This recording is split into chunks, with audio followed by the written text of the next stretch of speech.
Chapter 583. Then I cannot be serious. But if you give me meat to eat, I can be serious in bed with you. Yi Er said unabashedly. Don't tell me you're willing to lower the quality of sex for a piece of meat? Jiang Zhao made a hiss sound. This girl had been in a coma for more than 20 days, and her brain was also muddled. What kind of brain did she have to talk about meat with high-quality sex? Sex was also meat. Red braised pork was also meat. Could they really talk about it on the same table? Jiang Zhao had a tall figure. He supported himself with one hand on his waist, tilted his head, and looked down at Yi Er lazily. Yun Yer, is your brain all right?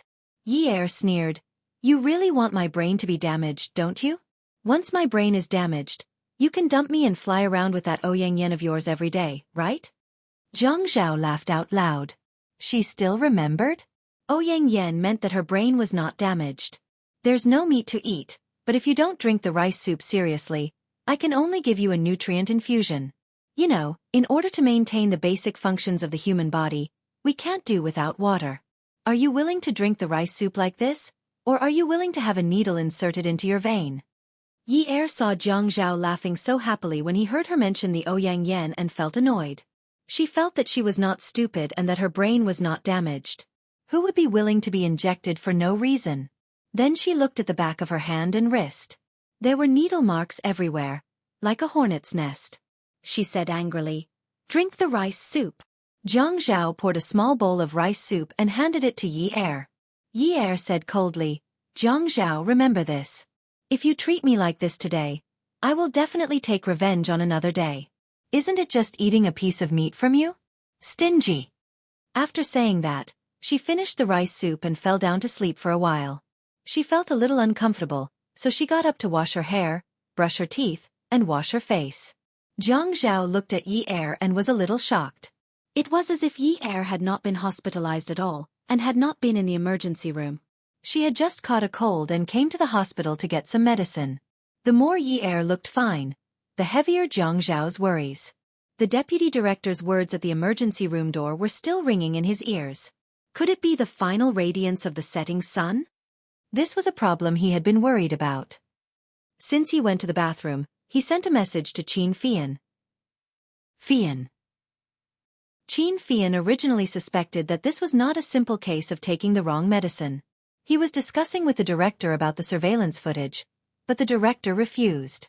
This was a high-class private hospital. The patients had absolute privacy. If they gave the surveillance footage to anyone who wanted it, then this high-class private hospital would lose its meaning. Qin Fian saw Jiang Zhao's message and replied, "I want to see the surveillance footage, but the director won't give it to me. I think I'll have to get grandfather to talk to this old man." Jiang Zhao bit his lower lip. Yeah. If this matter is really not that simple, we must get the surveillance footage. If grandfather still wants to act pretentiously, then I will. He would find fault with the hospital and close it down. 20 days later, all the information about the murderer had been cut off on the road by the river. Shi Unwu was also in a terrible fix every day. There was no progress. Was it really related to Ouyang Yen? Ouyang Yen was not that kind of person. He did not believe she would do something like that. Yi Er came out from the bathroom. She saw the untouched dishes on the table. As she dried her hair, she asked Jiang Zhao kindly, "Aren't you going to eat something?" Jiang Zhao put away his phone and prepared to give Yi Er a hug. "You're done? I'll be there in a minute." Yi Er added angrily, "We've really returned to the olden days. The husband can eat lavishly while the wife can't sit at the table. She can only drink rice soup." Jiang Zhao watched as Yi Er returned to the bathroom like nothing had happened. Soon, the sound of the hairdryer whistling could be heard. He sighed, shook his head and smiled. Unwu dropped the materials in his hands and walked to the balcony of the resting area. He looked down from the balcony outside Xi Empire's CEO office. The night was as dark as the sea, the cars were like beetles, and the people were like ants. Anan stood inside the room, looking at Yunwa's back. Her usually expressionless face couldn't help but crease into a frown. She picked up the materials one by one and put them away. The materials on the floor were all related to the car accident by the river. The clues that were cut in half made Unwu feel helpless. Unwu stood on the balcony, his hands on the glass railing. The wind was even colder at the height of the 39th floor. He looked at his hands. After the second skin transplant, the color had returned to normal. If he did it again, without a closer look, one wouldn't be able to tell that they were once burned. However, he didn't need to look to know that his hands would never be able to draw again. It was not that he couldn't draw anymore, but he couldn't hold a brush for long periods of time. He had tried several times, but the lines were no longer smooth, and he couldn't draw her the way he imagined her to be. It's just a murderer. Why is it so hard to find? Could it be a death row criminal? A fugitive on death row? If that was the case, how could Jiang Zhao not be able to find out? It would probably be easier to find out than him, right? Wu turned around, but the glass door wasn't closed. Anan, how's her condition today? Anan buried her head in the documents and pretended not to hear. Anan. Yunyu's voice grew louder. He was a quiet, elegant and beautiful boy, but in his suit and his stern voice, there was a hint of hostility. Because of the wrong injection of medicine today, An's voice became softer and softer. It was so soft that if the office hadn't been so quiet at this time, he wouldn't have been able to hear it clearly. Wu strode back into the room. He slowly clenched his fists, and the veins on his fair skin could be seen. Why are you only telling me now? She's already recovered. She's fine. An raised her head unhappily and stood up. There was a hint of stubbornness in her cold eyes. Have you had enough? She has someone to take care of her. She has a husband. Whether she's dead or alive, someone will take care of her. You don't have to care. Anan, what kind of attitude is this? Faced with Yunwu's questioning, Anan suddenly became agitated. You're my brother. You're my brother. I'm not your servant. I'm your sister. You can't talk to me with such an attitude. You should respect me. You shouldn't ask me to help you investigate her. I hate her. Wu was still clenching his fists. When he lowered his head, he took a deep breath. When he looked up again, he was already relaxed and warm. He bent down slightly, grabbed Anan's shoulders with both hands, and looked into her eyes. He said gently, Anan, I'm sorry. I thought that we grew up together and could share everything with you, so I didn't do this on purpose. I didn't think that asking you to investigate Yi Er for me would mean that I didn't respect you. If that's what you think, I apologize. I won't ask you to interfere in my affairs in the future. I'm sorry, okay? Don't be angry. Brother will take you out to eat your favorite food tonight, okay? You're lying. Anan pushed Wu away. Her voice was very loud, and her eyes were wide open as if she was trying her best to suppress some kind of emotion. You don't know how to share with me at all. You went to Wutong Street for so long, but you never told me that you were waiting for her. You never shared your worries with me. When you did, I wasn't the first to know. Besides, you only shared with me because you had no other choice. You could only tell me and ask me to cooperate with you. You didn't treat me as your sister at all. You didn't. Wu raised his hands from An's push. To prevent her from getting agitated again, he stopped his hands in mid-air and did not touch her again. Hearing An's continuous complaints, he reached out to cover his face and rubbed it. Anan was actually right. If it wasn't for the fact that he couldn't hide this matter anymore, he wouldn't have told anyone. It was precisely because he was overly cautious that he had brushed shoulders with Yi Er. He needed to meet her and get close to her, so he could only pull Anan to his side to put on an act. Anan was forced to participate in this act, and only now did she vent her dissatisfaction with him. Moreover, after so many years, this was the first time Anan dared to speak to him like this. Wu said, Anan, you've always been my sister. I've always treated you as my sister. I'll always treat you as my sister. You can't let your thoughts run wild. In the future, don't say that I don't treat you as my sister. Anan was stunned and suddenly fell silent. You don't like Yi Er. You hate her, but don't say it in front of me. You clearly know that I like her very much. You're my sister. Even if you don't want to stand on the same path as me, don't go against me, okay? Seeing that Anan didn't react at all, Wu said, Anan, I'll go to the hospital to have a look. Don't worry about her matters. I'm very sorry for making you so upset. Wu was always like this. He was polite to the point of alienation, and gentle to the point of strangers. Anan watched as Wu took off his suit and placed it on his chair. Then she walked to the hanger, took off her light gray woolen coat and scarf, and left the room. After she hung up Yunwoo's suit again, and went to the balcony where Eunwoo had been standing earlier. When Eunwoo walked out of the office, people greeted him. He responded with a smile.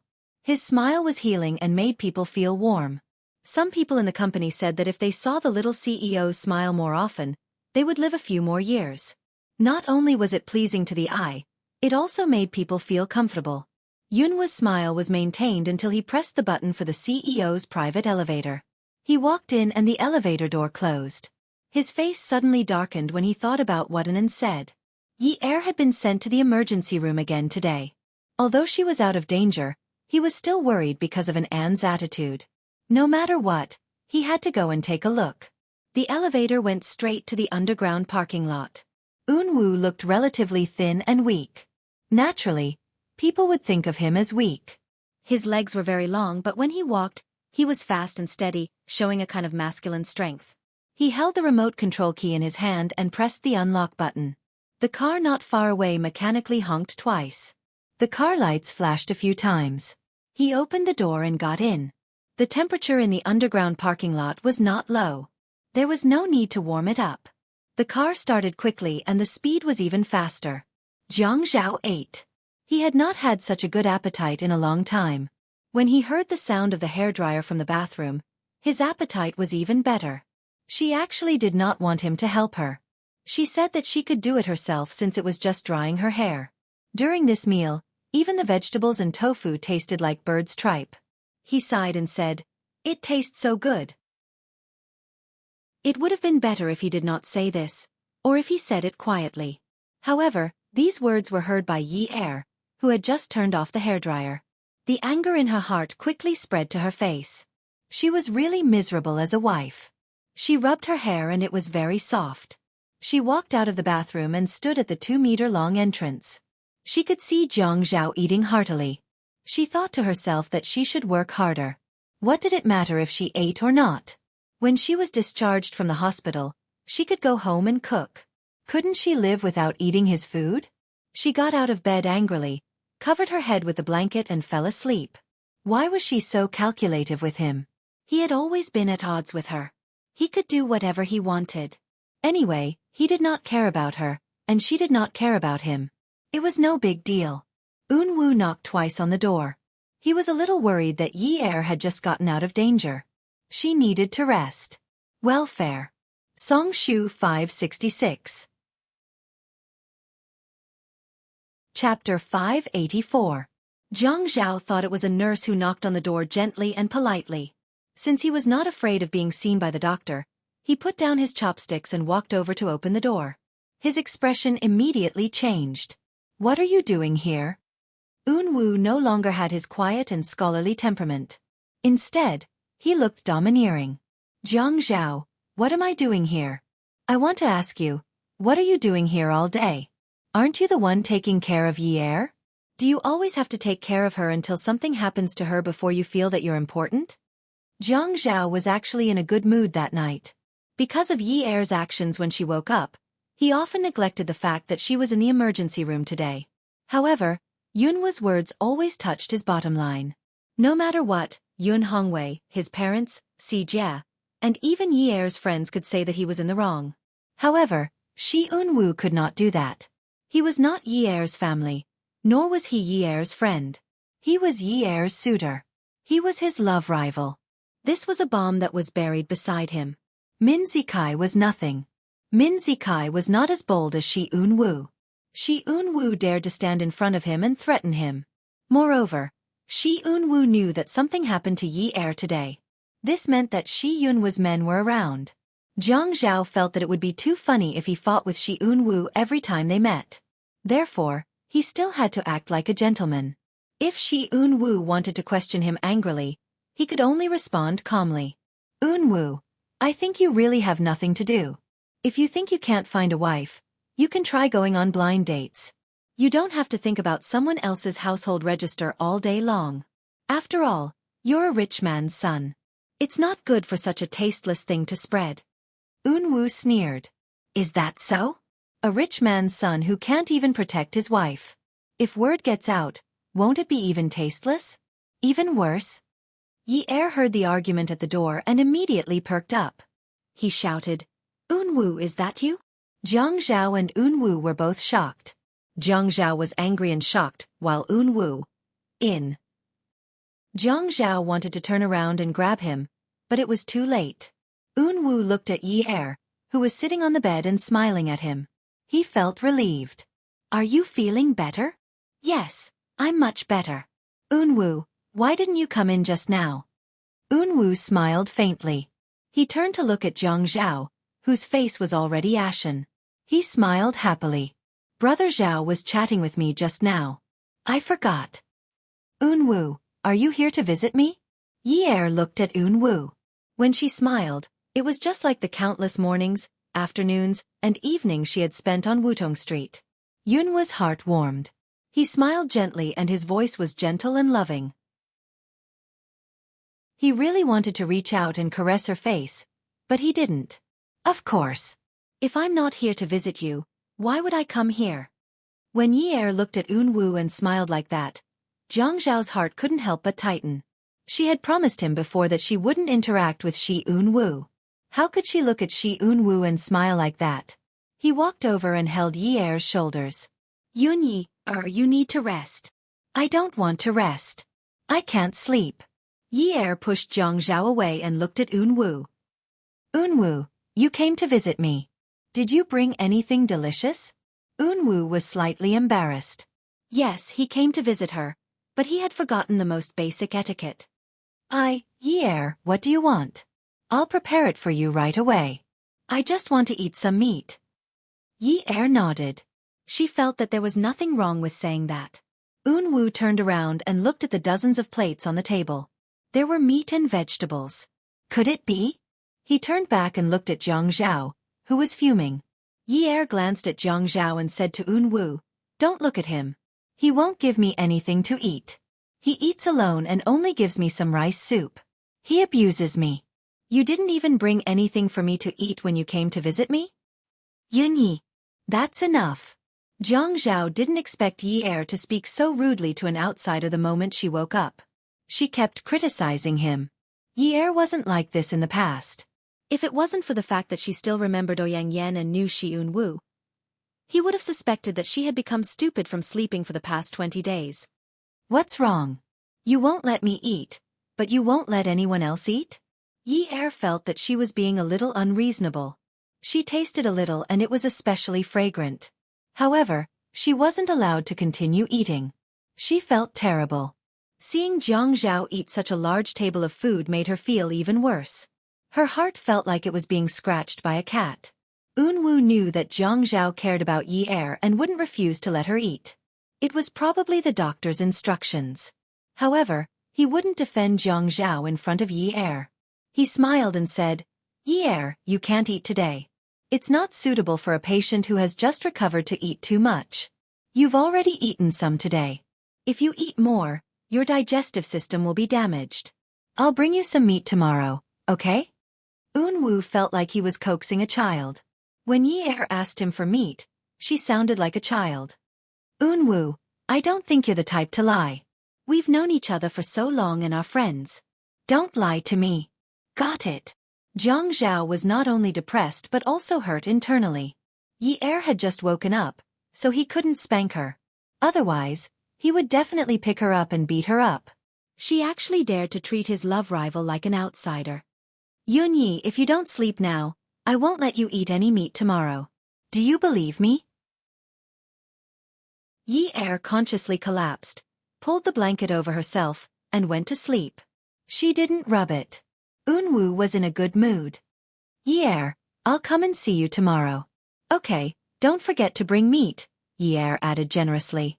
She raised her head slightly and gave Unwu a grateful smile. She didn't believe that he couldn't eat meat if he wanted to.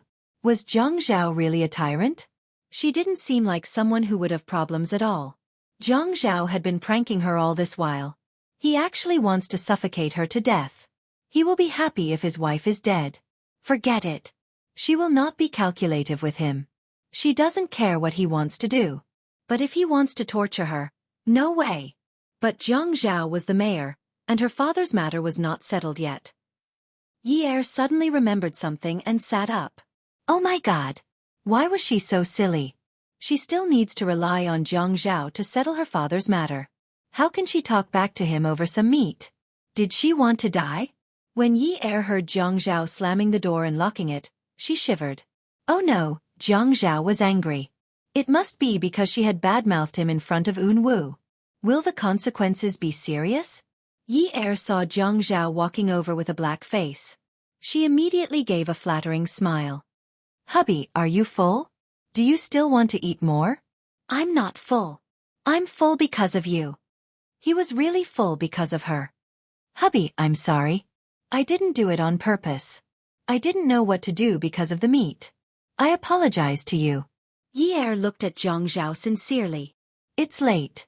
Let's sleep. Jiang Zhao couldn't stand the smell of food in the house. You sleep first. Dong Xuebing walked to the table and put the dishes back into the thermos. He covered the thermos and opened the windows. The night lights outside were dim because of the fog. The night light without a needle was like a hairy moon hanging in the sky. The nurse came over with the medicine, and Jiang Zhao poured a glass of water for Yi Er to take the medicine. Jiang Zhao was in a bad mood, so he kept a straight face and didn't say anything. Yi Er didn't dare to touch the tiger's whiskers anymore. She took whatever medicine Jiang Zhao told her to take. Then, he gulped down a mouthful of water and swallowed hard. Some small pills stuck to the walls of his throat and he couldn't swallow them down. In the end, he couldn't help but vomit. He vomited everything in his stomach, including the rice soup and minced meat that he had eaten. Jiang Zhao panicked. He didn't have time to ask what happened and immediately ran out to call the nurse. When the nurse saw what Yi Er had vomited, her face changed. She didn't care if Jiang Zhao was the mayor or not. After all, this Mrs. Jiang had scared everyone in the hospital. Mayor Jiang, how can you give Mrs. Jiang meat? Yi Er was shocked. Was it because she ate meat and vomited? This time, she didn't even have any water in her stomach. She looked at Jiang Zhao pitifully. Jiang Zhao couldn't bear to scold her, and he took all the blame from the nurse. The nurse was also proud of herself. She didn't expect to find such an opportunity to scold the mayor. Although private hospitals provided better services and were more people-oriented, the nurse had been serving the rich for a long time, and she suddenly got the chance to order the rich around. She was still in high spirits even after she left the ward to prepare the medicine for Yi Er. This time, Yi Er didn't dare to ask for more meat. Jiang Zhao reheated the remaining rice soup in the microwave. When it was not too hot, he took it out. Yi Er finished the gigai. Half an hour later, she took the medicine again. She didn't want the medicine to stick to her throat and drank it in 3 portions. Jiang Zhao felt that something was wrong with Yi Er. He couldn't tell what was wrong. Her personality seemed to have changed. She had lost her memory when she was in the car. But that was not the case. She knew everyone and remembered everyone. She didn't wake up and asked him who he was. Her actions and tone were similar to before. But her IQ seemed to have changed. Was she stupid? Unlike in the past, she would think of everything she said and did. Although there were times when she embarrassed herself, she was still young and normal. But now, she didn't think of anything she said and did whatever she wanted. She was not stupid. She knew that she had made Feng Yu unhappy and would try to please him like before. Even if she did something wrong, she would use her actions to show that she was wrong and stop talking back. This proved that she was not stupid. Could it be that she had slept for more than 20 days and did not use her brain? That's why her cerebellum was temporarily tired? Feng Yu could accept it if she was tired. But he couldn't accept her being so close to Shi Un Wu. Beauty novel, Song Shu 566. Chapter 585. Jiang Zhao was still thinking about this even after he fell asleep. He wondered if he should give Yi Er an X-ray or something like that until Yi Er sneaked onto the bed beside him and hugged him. Damn it! He was afraid of touching her, so he slept on the bed beside her. In the end, she wasn't afraid at all. She even hugged him.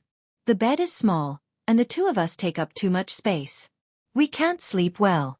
You can sleep over there. She was a patient, so his voice should be as gentle as possible. No, I want to sleep like this. Yi Er stubbornly believed that a husband and wife should not sleep in separate beds. However, Yi Er's medicine contained some sedative Western medicine, so it was especially easy for her to get sleepy. Once she fell asleep, it was as though she was dead. The next morning, Jiang Zhao still had to put up a sturdy little tent around his crotch. Yi Er woke up and mumbled, "Hey, why didn't you give me a morning kiss today? Did you forget? Don't you have to go to work?" Jiang Zhao sighed. "I'm still asleep, aren't I?" But it wasn't a solution if he couldn't remember. If he continued to sleep like this, there would be problems. Perhaps it was because they hadn't had sex for more than 20 days, so the little tent made Jiang Zhao feel very awkward. After kissing Yi Er, he turned around and got off the bed. His back was still facing Yi Er. When he reached the end of the bed, he even walked sideways into the bathroom like a crab. He immediately locked the door and took a cold shower. Jiang Zhao was a calculative person. Ever since he was born, the word calculative had never disappeared from his life. In the past, when Yi Er wasn't awake, he had to go to work. Now that Yi Er was awake, he was even more in the mood to work. However, Shi Yunhua's appearance yesterday put him on guard. Yi Er's personality was a little strange now. She wasn't as easy to deal with as before. Even if she was easy to deal with, he didn't dare to casually force her. He also didn't dare to bite her until she had a high fever and was hospitalized like last time. He couldn't do it the hard way, but he couldn't bring himself to do it the soft way. What if Shi Yunhu really seduced her with meat today? He suspected that her IQ had returned to that of a 2- or 3-year-old. At least, that was what he thought yesterday. After Jiang Zhao finished showering, he asked Yi Er to wash her face and brush her teeth while he waited for the servants to deliver breakfast. Today, he wanted to eat with her. While Yi Er was in the bathroom, Jiang Zhao went to look for the caregivers and nurses. He told them that they had to take good care of his wife today. He reminded his wife not to eat meat and that it would be best to make the consequences sound serious. Even so, Jiang Zhao was still worried. Qing Su woke up before Yi Er.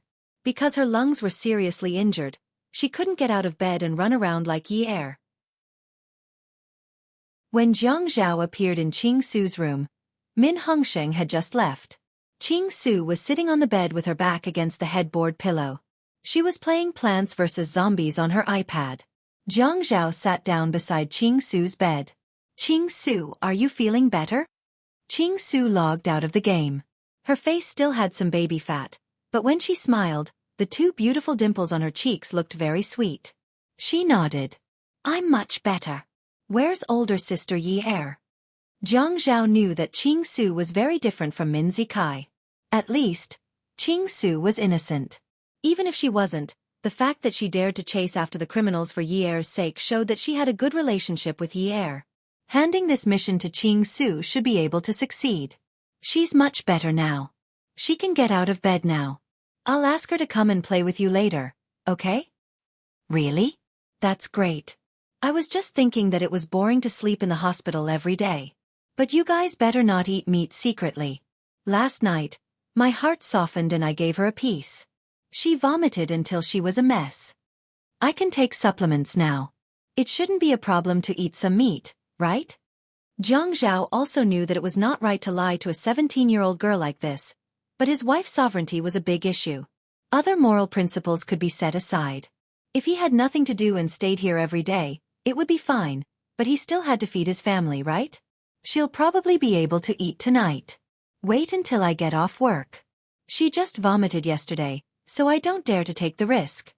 Qing Su's attitude towards Jiang Zhao was completely different from her attitude towards family Min. If Min Zikai saw this, he would probably vomit blood in anger. That's true.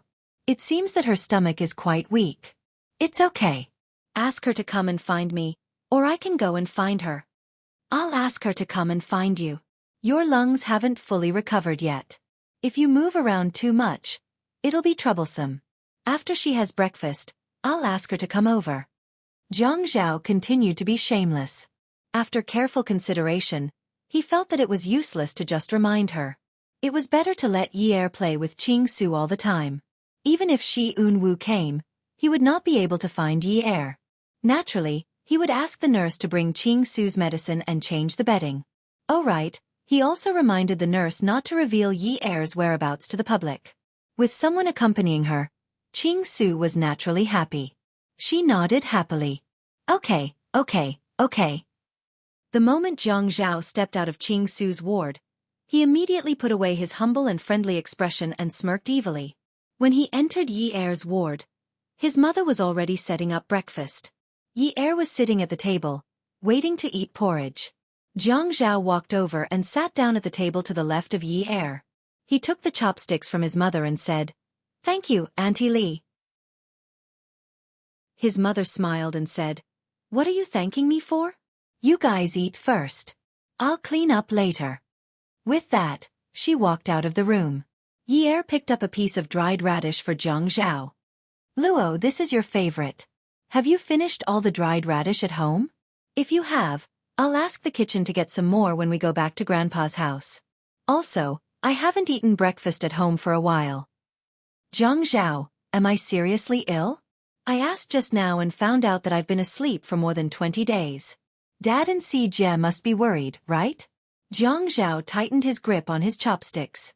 He was unhappy, but he also found it ridiculous that he would be jealous of his father-in-law and Si Jie. It was only human nature. He had been worried that his father-in-law would not be able to take the agitation due to his old age, so he did not allow him to come over to keep watch at night. Moreover, his father-in-law had been hospitalized because of a myocardial infarction. If he were to collapse, this family would not have peace. Because of this, he had even applied for leave from Si Jie's school and asked the driver to send Si Jie home every day. She knew that her father-in-law and Si Jie would be worried, but did she not know that he would be worried? She felt a little stifled. She was thinking about the bigger picture and did not want to argue. "Dad and the others are fine. You're not seriously ill either. You're fine now, but..." Yi Er asked. "But what?" Jiang Zhao said, "You were in a car accident. Do you still remember what happened?" Yi Er lowered her head. "Yeah, I went to buy crabs and was taken away. After that, a lot of things happened. It was a little chaotic. It was so chaotic that she did not want to piece it together." Yi Er instinctively rejected the thought of remembering what happened back then. Every time she recalled it, it would feel like she was experiencing it all again. She knew that she had died once, so after she woke up, she was especially concerned about the feeling of being alive. Since she was alive, she did not want to think about the past that made her feel worse than death. For example, the blood that covered her face, the disappointment and despair that attacked her again and again. She knew that she had been kidnapped, but she refused to think about what happened after she got into the car. She even wanted to get rid of all these memories. Getting rid of the things that made her sad and painful was the meaning of being alive. Jiang Zhao saw that Yi Er's eyes were dark and gloomy. She had a lot on her mind. Should he not mention it?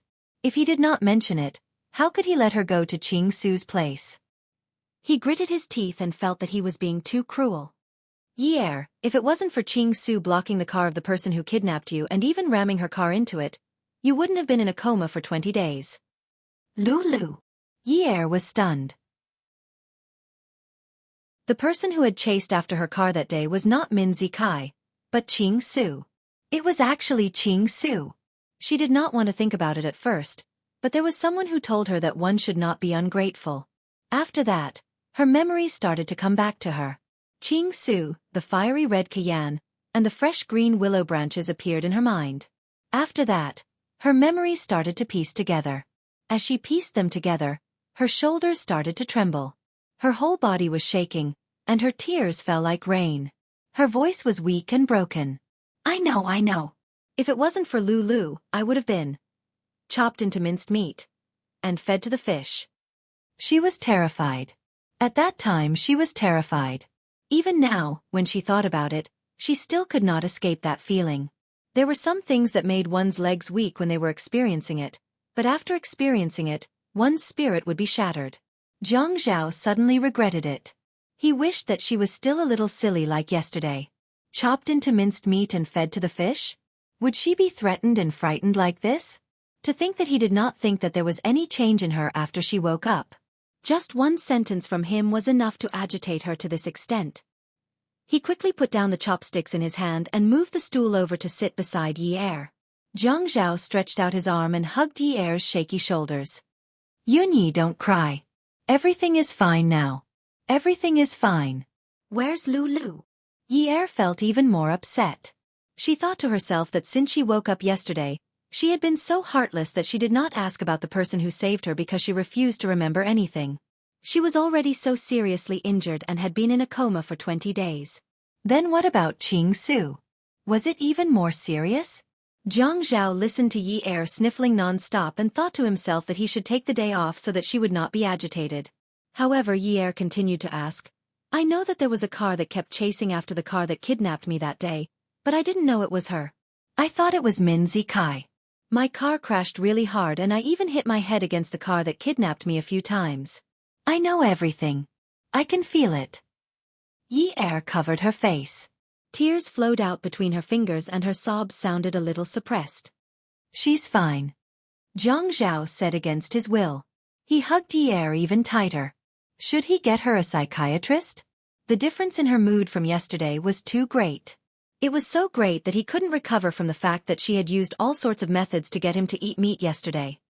Ah Zhao. Yi Er reached out to cover her face and hugged Jiang Zhao. She sank into his embrace. Don't lie to me. When I was in the car, I heard that man curse a few times. F***CK. Do you want to die? There's no way she'll get better. Ah Zhao, tell me. Yi Er started to suspect that there was something she didn't want to recall. Ah Zhao. It sounded so natural to call her that. It sounded so heartfelt. Hadn't she been using him all this time? Hadn't she been trying to please him against her will? Song Shu 566. Chapter 586. Jiang Zhao hesitated again and again. If he didn't tell her, she would definitely be upset. Qing Su was an optimistic girl, as though nothing was a big deal to her. If Yi Er saw Qing Su's current state, she would definitely feel less guilty. She's staying next door. She woke up before you. Yi Er looked up at Jiang Zhao. Really? Then I'll go and see her. I don't know if she'll blame me for not visiting her until now. She won't blame you. You just woke up too. Jiang Zhao rubbed Yi Er's little face. The more he rubbed it, the softer his heart felt, just like her face. Okay, I'll tell the nurse later to inject your medicine. You can play with Qing Su until I get off work.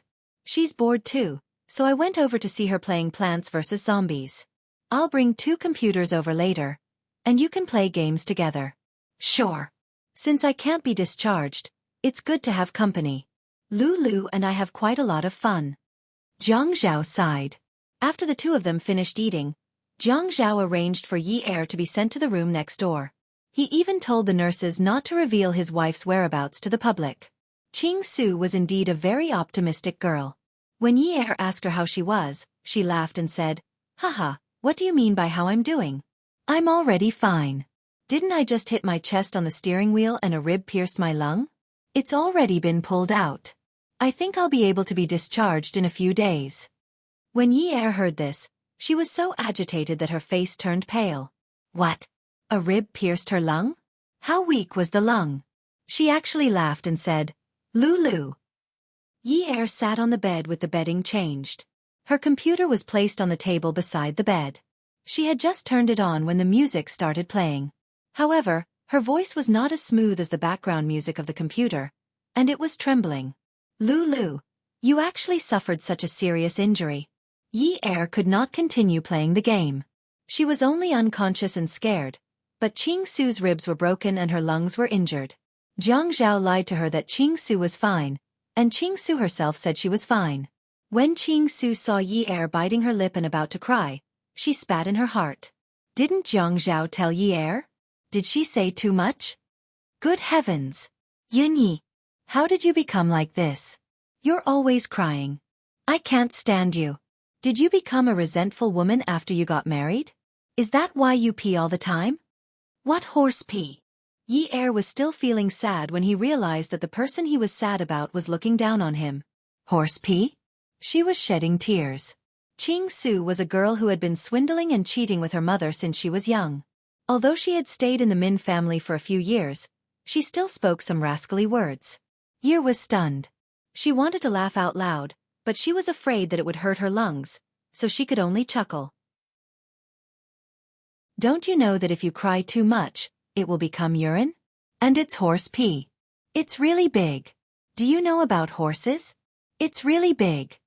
Yi was touched, sad, upset, and guilty. All of her negative emotions were suppressed after Qing Su said that her tears were horse pee. She could not cry in front of Zhang Zhao anymore. If she cried too much, it would be pee. Qing Su sat on her bed. Just like Yi, the computer that Zhang Zhao brought over was placed on the table in front of her. She raised her head and glanced at Yi's computer. Come on, let's play 2 rounds. Let's play. UL is a game from Tencent, League of Legends UL, haha. Ouyang Yan was sitting in Zhang Zhao's office. Zhang Zhao was handling official business. Ouyang Yan was sitting on the sofa in the reception area, quietly reading the newspaper. She seemed to be very patient. But from time to time, she would raise her wrist to look at her watch, revealing her mood. Zhang Zhao approved the documents and pressed the secretary line once. Lu Cheng, come in. Get someone to send the documents to the 7th floor. He hung up the phone and opened another file. It was as if Ouyang Yan was not even sitting in the office. Ouyang Yan did not mind, but she would occasionally knock on the coffee cup to make a little noise. She wanted to attract Zhang Zhao's attention, but she did not want him to think that she was the one who spoke first. Zhang Zhao lowered his head. His eyes moved quickly through the opened file. He spun the pen in his hand quickly, swapping the position of the tip of the pen and the end of the pen. The end of the pen stopped at the key point in his eyes. He tapped it again and again, as if he was thinking about something. Ouyang Yan could not help but sigh. Zhang Zhao's voice was heard. Yan, don't you have to go to work today? Ouyang Yan was delighted. She looked up and saw that Zhang Zhao was still buried in the file. She bit her lip, stood up and sat opposite him. After all, he was the one who spoke first. It would be better to find a suitable position to talk. I applied for leave. Applied for leave? The Shen hospital is very open-minded. You allow people to apply for leave so easily? Zhang Zhao asked 2 questions, but he did not raise his head to look at Ouyang Yan. Ouyang Yan had always been dressed plainly. Because of her good condition, she was like a lotus from clear water, a natural carving. There was no need for her to chase after fashion. It was precisely because her beauty was natural and refined that her expression and actions had always been like that of a fairy. It was even more so in front of Zhang Zhao. She wanted to be angry, but she forcefully suppressed her anger. I want to talk to you about something. Go ahead. Zhang Zhao said lightly. Do you hate me here? Ouyang Yan exhaled and said this gently. Zhang Zhao looked up and smiled. You actually came here to talk to me about this. The next time I see your Dean Shen, I have to have a good talk with him about the attendance of civil servants. This won't do. He can't mess around with the party building. Last time, he wanted to find trouble with me. Looks like I can take revenge. Ouyang Yan was a little angry at the beginning, but now she was furious. Zhang Zhao clearly knew that Shen Kai had pursued her in university. Now, he actually mentioned this person without any ill feelings. She had always been arrogant. She bit her lips and did not voice out her dissatisfaction. At least, she felt that now was not the time. I'm here to talk to you about Yun Hongwei. I think you should do something about it. Zhang Zhao put down his pen, leaned back and smiled. Because several of Yun Hongwei's cases are related to your family Ouyang, right? During the tsunami, almost all of the pineapples were bought out and later sold to a mahogany furniture manufacturer at a high price. But the loan was approved by your uncle? Also, Yun Hongwei's case in 2003 was obviously going to blow up, but it was suppressed by the provincial TV station's station head through his connections. And for the station head to be promoted, your father contributed a lot. Zhang Zhao. You actually know about it. Ouyang Yan's face changed. You know about it, but you only care about me now. Beauty novel, Song Shu 566. Chapter 587. Pretentious. Zhang Zhao smiled. Yan, since the Ouyang family is also involved in this matter, why do I have to take care of it alone? Ouyang Yan was stunned. What do you mean? Are you saying that you don't want to take care of it? It's better to deal with this matter impartially. In my position, I can't bend the law for personal gain even if it's my father, let alone my father-in-law, right? We both graduated from law school. Don't tell me that Yun Yun doesn't understand this principle? If Yun Hongwei goes in, Yun Yi will blame you. Does it matter? She's my wife. If her father is innocent, he naturally won't go in. But if he uses unorthodox means and gets in, will this account be blamed on me? What is this? Logic? Are you determined not to take care of it? The law has its own fair place. If we destroy this fairness artificially, it's unfair to the people, isn't it? Ouyang Yen held her forehead. Her dignified and reserved manner was about to be exhausted. The recording pen in her bag was still running. She didn't expect that nothing useful would be recorded. She had always thought that Zhang Zhao didn't guard against her. At least, as long as she didn't mention his marriage and Yun Ye's feelings for her. He still had a special kind of feelings for her. Second brother, someone wants to make a big deal out of this matter. If you help Yun Hongwei, you'll also help me. Ouyang Yen spoke softly. The title, second brother, had always belonged to her. Even when they were intimate lovers, she still called him that. Every time she saw him, she tried to use this title to tell him that they had a past, and a glorious past. Zhang Zhao glanced at the electronic sensor under the table and shook his head. Yun Yun, the innocent will be cleared of this matter. No one can help each other. Go back early. After Ouyang Yen left for a while, Zhang Zhao remained silent. How serious was the situation? That was why the Ouyang Yen tried to record some of his words to threaten him. Who was the one causing trouble recently? He did not know if he would still be in the mood to return to Jiang District to hold the wedding banquet. Zhang Zhao had called Yun Hongwei last night to tell him that Yi Er had woken up. Yun Hongwei had originally planned to visit Yi Er early in the morning. Later, Zhang Zhao called and said that Yi Er was staying in the ward next door today. He would call him when he went over. She received a call from Yun Hongwei, saying that they had arrived at the hospital. Yesterday, she forgot to ask about the ward next door. Zhang Zhao said that it was on the right side. When Yun Hongwei found Yi Er, there were 3 people in the room. Yi Er, Qing Su, and Un Wu. Yi Er felt that she had lost 2 rounds to Qing Su. The main reason was that she had slept a little longer than Qing Su and her brain had not been trained. Un Wu saw that Yi Er was a little unconvinced. In front of Qing Su, he did not speak to Yi Er in a doting tone.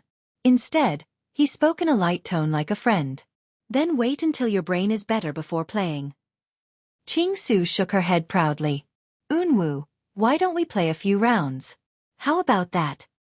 Sure, but I'm not skilled. You have to give in to me. Qing Su burst into laughter. Aren't you embarrassed?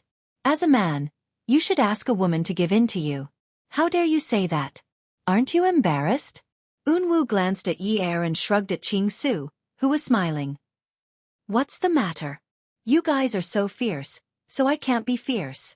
Besides, I've never played before. If you don't give in to me, even if you win, you won't have any face. Yun Wu's words were indeed useful to the 17-year-old Qing Su. Fine, let's play. I'll give in to you. Go and create a team. When Un Wu was playing the game, Yi Er was very close to him. She thought that she could guide him, but she did not expect a man to be so sensitive to games. Perhaps it was not that Un Wu did not know how to play? Yun Hongwei knocked on the door and heard the girl inside shout impatiently, "Come in." When he entered the door, he saw that the 3 of them were engrossed in the game. Un Wu and Yi Er sat on the same bed. The table was not big, so the 2 of them were quite close. Yi Er was engrossed in the game and was already kneeling beside Un Wu. She bent her elbow and did not mind supporting herself on Yun Wu's shoulder. This way, she was much higher than Yun Wu's head. Un Wu, why are you so good? Are you trying to avenge me? Ha!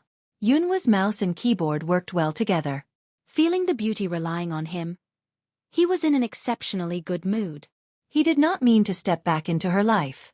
It was Zhang Zhao who did not know how to take care of her. It was she who suddenly became close to him, as if they had never left Wutong Street. He really wanted to hurry to the beginning of the summer and get a bicycle. He would ride the bicycle while she would sit behind.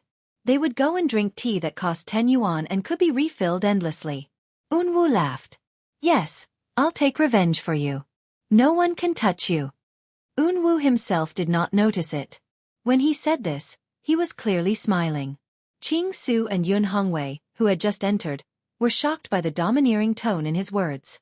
Yi Er did not notice anything strange. She had known Wu for too long.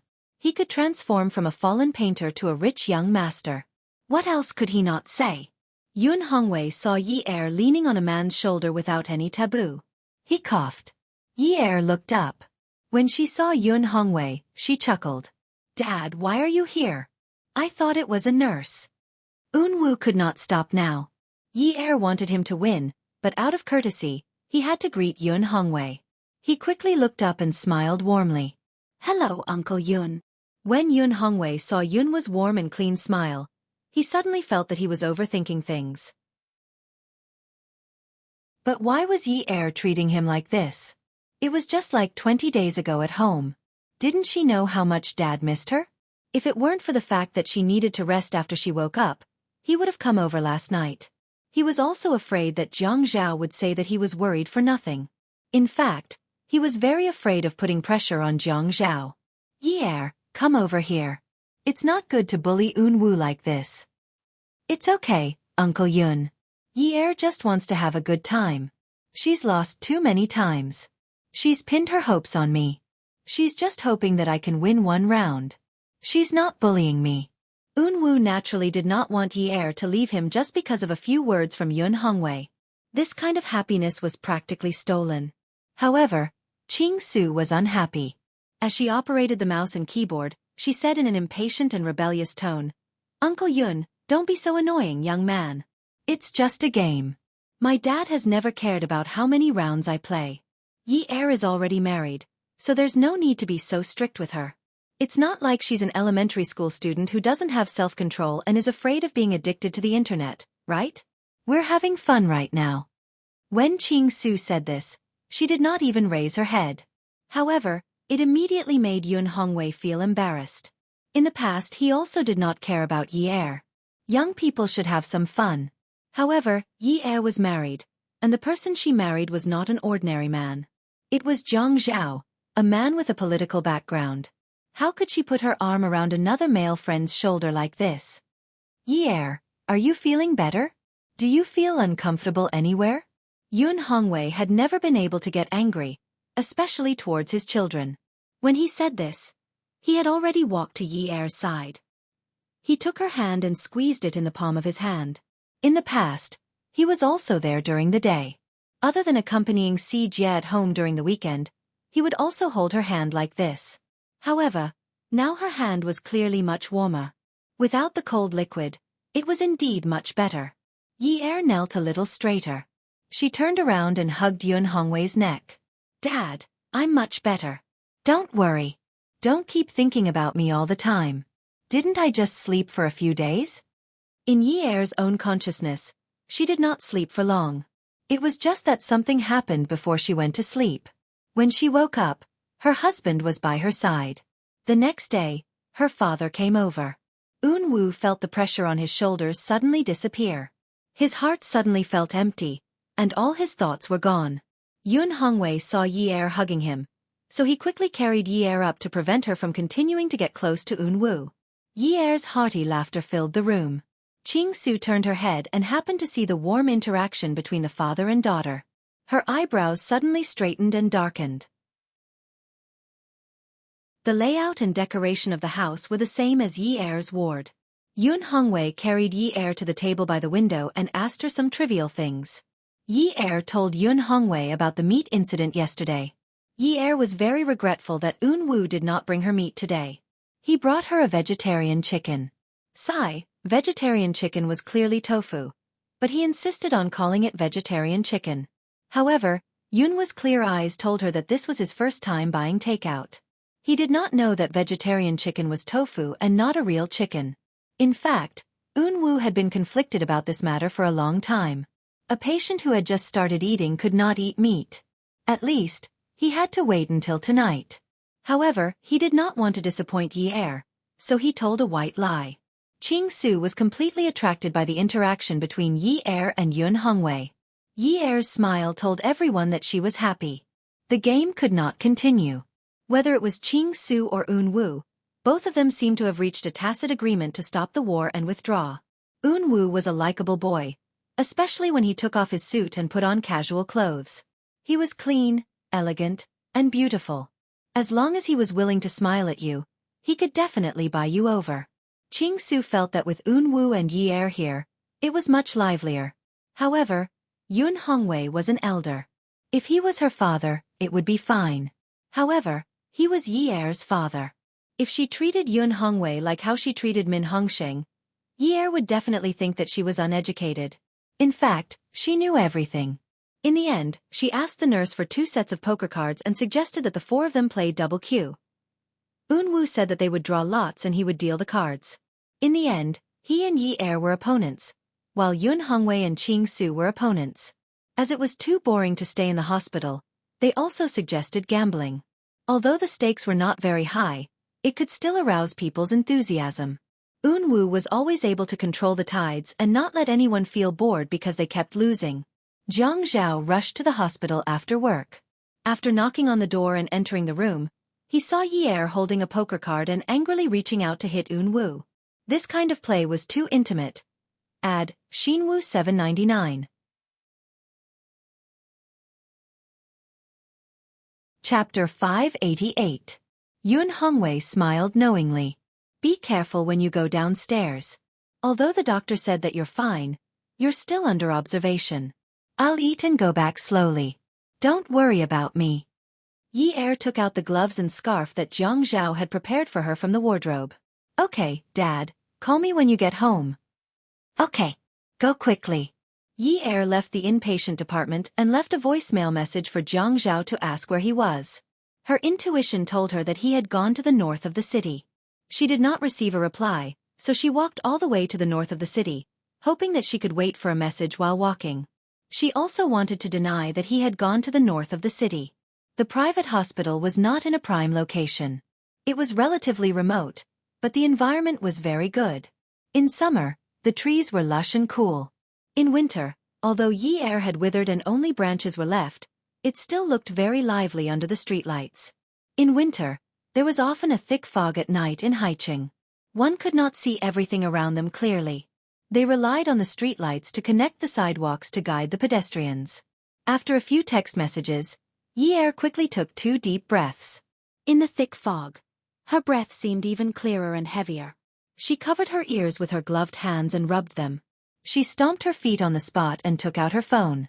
She saw the name, My Husband, on the envelope. He changed it himself, right? What husband? She quickly took off her gloves. The moment she came out of the warm gloves, she touched the phone screen. It was cold. There were 2 words, seductive charm. Seductive charm? Jiang Zhao had gone to seductive charm? If he wanted to drink, he might as well go to Peerless Beauty. After all, that kind of place was confidential and the environment was good. It was suitable for someone of his status. All right. There were many women in seductive charm. Yi Er bit her lip and wanted to slap herself. Yesterday, her nerves had short-circuited and would not be short-circuited forever. She had to beat herself back to her original state in a few hours. What did he mean by being so straightforward with her? Did he tell her not to be nosy, or did he say that she did not have the right to ask? Even if she did not have the right, she had to ask, right? Anyway, he should not have any objections if she pretended to ask casually, right? Anyway, he had always been so arrogant. Even if he went to Ouyang Yan's place, he would still let Ouyang Yan answer the phone. As if there were people around, her slightly flat almond-shaped eyes looked around alertly. Hey, which room are you playing in? I might have an acquaintance there, so I can give you a discount? He coughed to encourage himself and pretended that he had nothing to do. After replying, he looked at the foggy night sky and looked left and right at the cars coming and going, hoping that there would be a taxi with a green light on the roof that flashed the words, empty. He stood at the intersection and reached out to hail a taxi. His hand was a little cold, so he retracted it and rubbed it. He felt that it was all bones. He didn't know if Jiang Zhao would say that he didn't feel anything when he touched it. When he saw a car coming from diagonally opposite, he quickly stretched out his hand and shouted, "Taxi! Taxi!" The taxi turned left and turned around. When it stopped beside Yi Er chuckled in relief. He shrunk his neck, opened the backseat door and got in. Master, sorry to trouble you. The driver took countless young people to various bars every day. Okay. The driver asked for Yi Er's opinion. At this time, the roads with fewer people were not congested, but they had to take a detour. The roads that didn't take a detour were now congested. Yi Er said, if you want to take a detour, then so be it. With cars, he really didn't know if a 5-minute drive would take 50 minutes. When the car arrived outside Charming Club, she received a message from Jiang Zhao. It was a distant message. Thank you, 316. After paying the taxi, Yi Er felt a little dizzy as soon as he got out of the car. Firstly, he had been hospitalized for a long time and his body had not fully recovered. Secondly, the air conditioner was on in the car, so it was stuffy. She stood at the door and breathed for a while. She let down her ponytail and placed it beside her face. When she lowered her head, her face couldn't be seen clearly. She also adjusted her scarf and pulled it up high, only revealing her eyes. After entering Charming Club, she said to the waiter wearing a golden vest, I have an appointment, 316. The waiter led Yi Er through all kinds of people. Yi Er looked at the men and women who brushed past her and sized her up as if she was a monster. It was winter outside. Inside, she was wearing hot pants, a short skirt, and a camisole.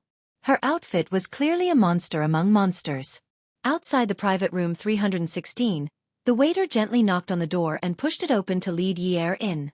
The private room was not big, and the extravagance of the decoration was not at the same level as that of Peerless Beauty. It was a little more high-end than the mass-produced karaoke. The sofa was black leather, but it was unknown whether it was real leather or PU. Jiang Zhao's suit and sweater when he arrived at the hospital that night had been thrown away somewhere. A woman was sitting next to him. It was Ouyang Yan. She was talking to Jiang Zhao about something. The weather outside was cold. Ouyang Yan had probably taken off her jacket. She was wearing an OL houndstooth dress with 9-quarter sleeves. It was not a sexy style. In fact, it was very conservative. The length of the dress was above her knees. However, the cut was very close to her body, and it wrapped around her good figure. Yi Er, who had slept for more than 20 days, had lost some weight. The clothes she wore before looked a little empty. Yi Er thought to herself that she had not had time to dress up after leaving the house in a hurry. She had really made a fool of herself. Jiang Zhao and Ouyang Yan did not avoid suspicion and lowered their heads to talk. They were very congenial. He felt like an outsider. Jiang Zhao looked up and saw Yi Er standing at the door. It would have been better if he did not see her. Once he saw her, he was full of anger. He did not even want to see her for a few days. He did not expect her to come. It was just that she asked, and he just answered. She even said that he was looking for someone to give him a discount? Who cared? He did not expect her to come looking for him. He was a little happy. But if she really came, he could not be nice to her. He said to Ouyang Yan, let's stop here today. Come to my office tomorrow. Ouyang Yan naturally noticed Yi Er. She caught the flames of anger in Jiang Zhao's eyes. She caught the woman standing at the door clenching her fists tightly but not daring to come forward. She caught a series of her lack of confidence. She was caught off guard and gently kissed Jiang Zhao's face. She laughed softly. It's just a kiss. Your wife won't be jealous, right? When Jiang Zhao instinctively wanted to avoid it, he caught a glimpse of Yi Er suddenly and deliberately turned her head away. She did not even look in his direction. She wanted to pretend that she did not see anything. He let Ouyang Yan kiss him lightly on his cheek. When Yi Er turned around and thought about the interaction between her and Shi Eun-woo, she also gave him a kiss on the cheek. Then, she held Ouyang Yan's arm in a gentlemanly manner and smiled. I'll send you off. Ouyang Yan was overjoyed and could not calm down. She smiled shyly. Okay.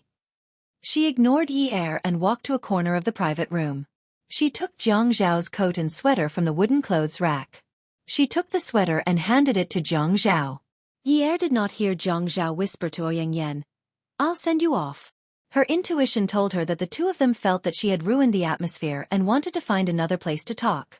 Look at how intimate they were. They even kissed in front of her.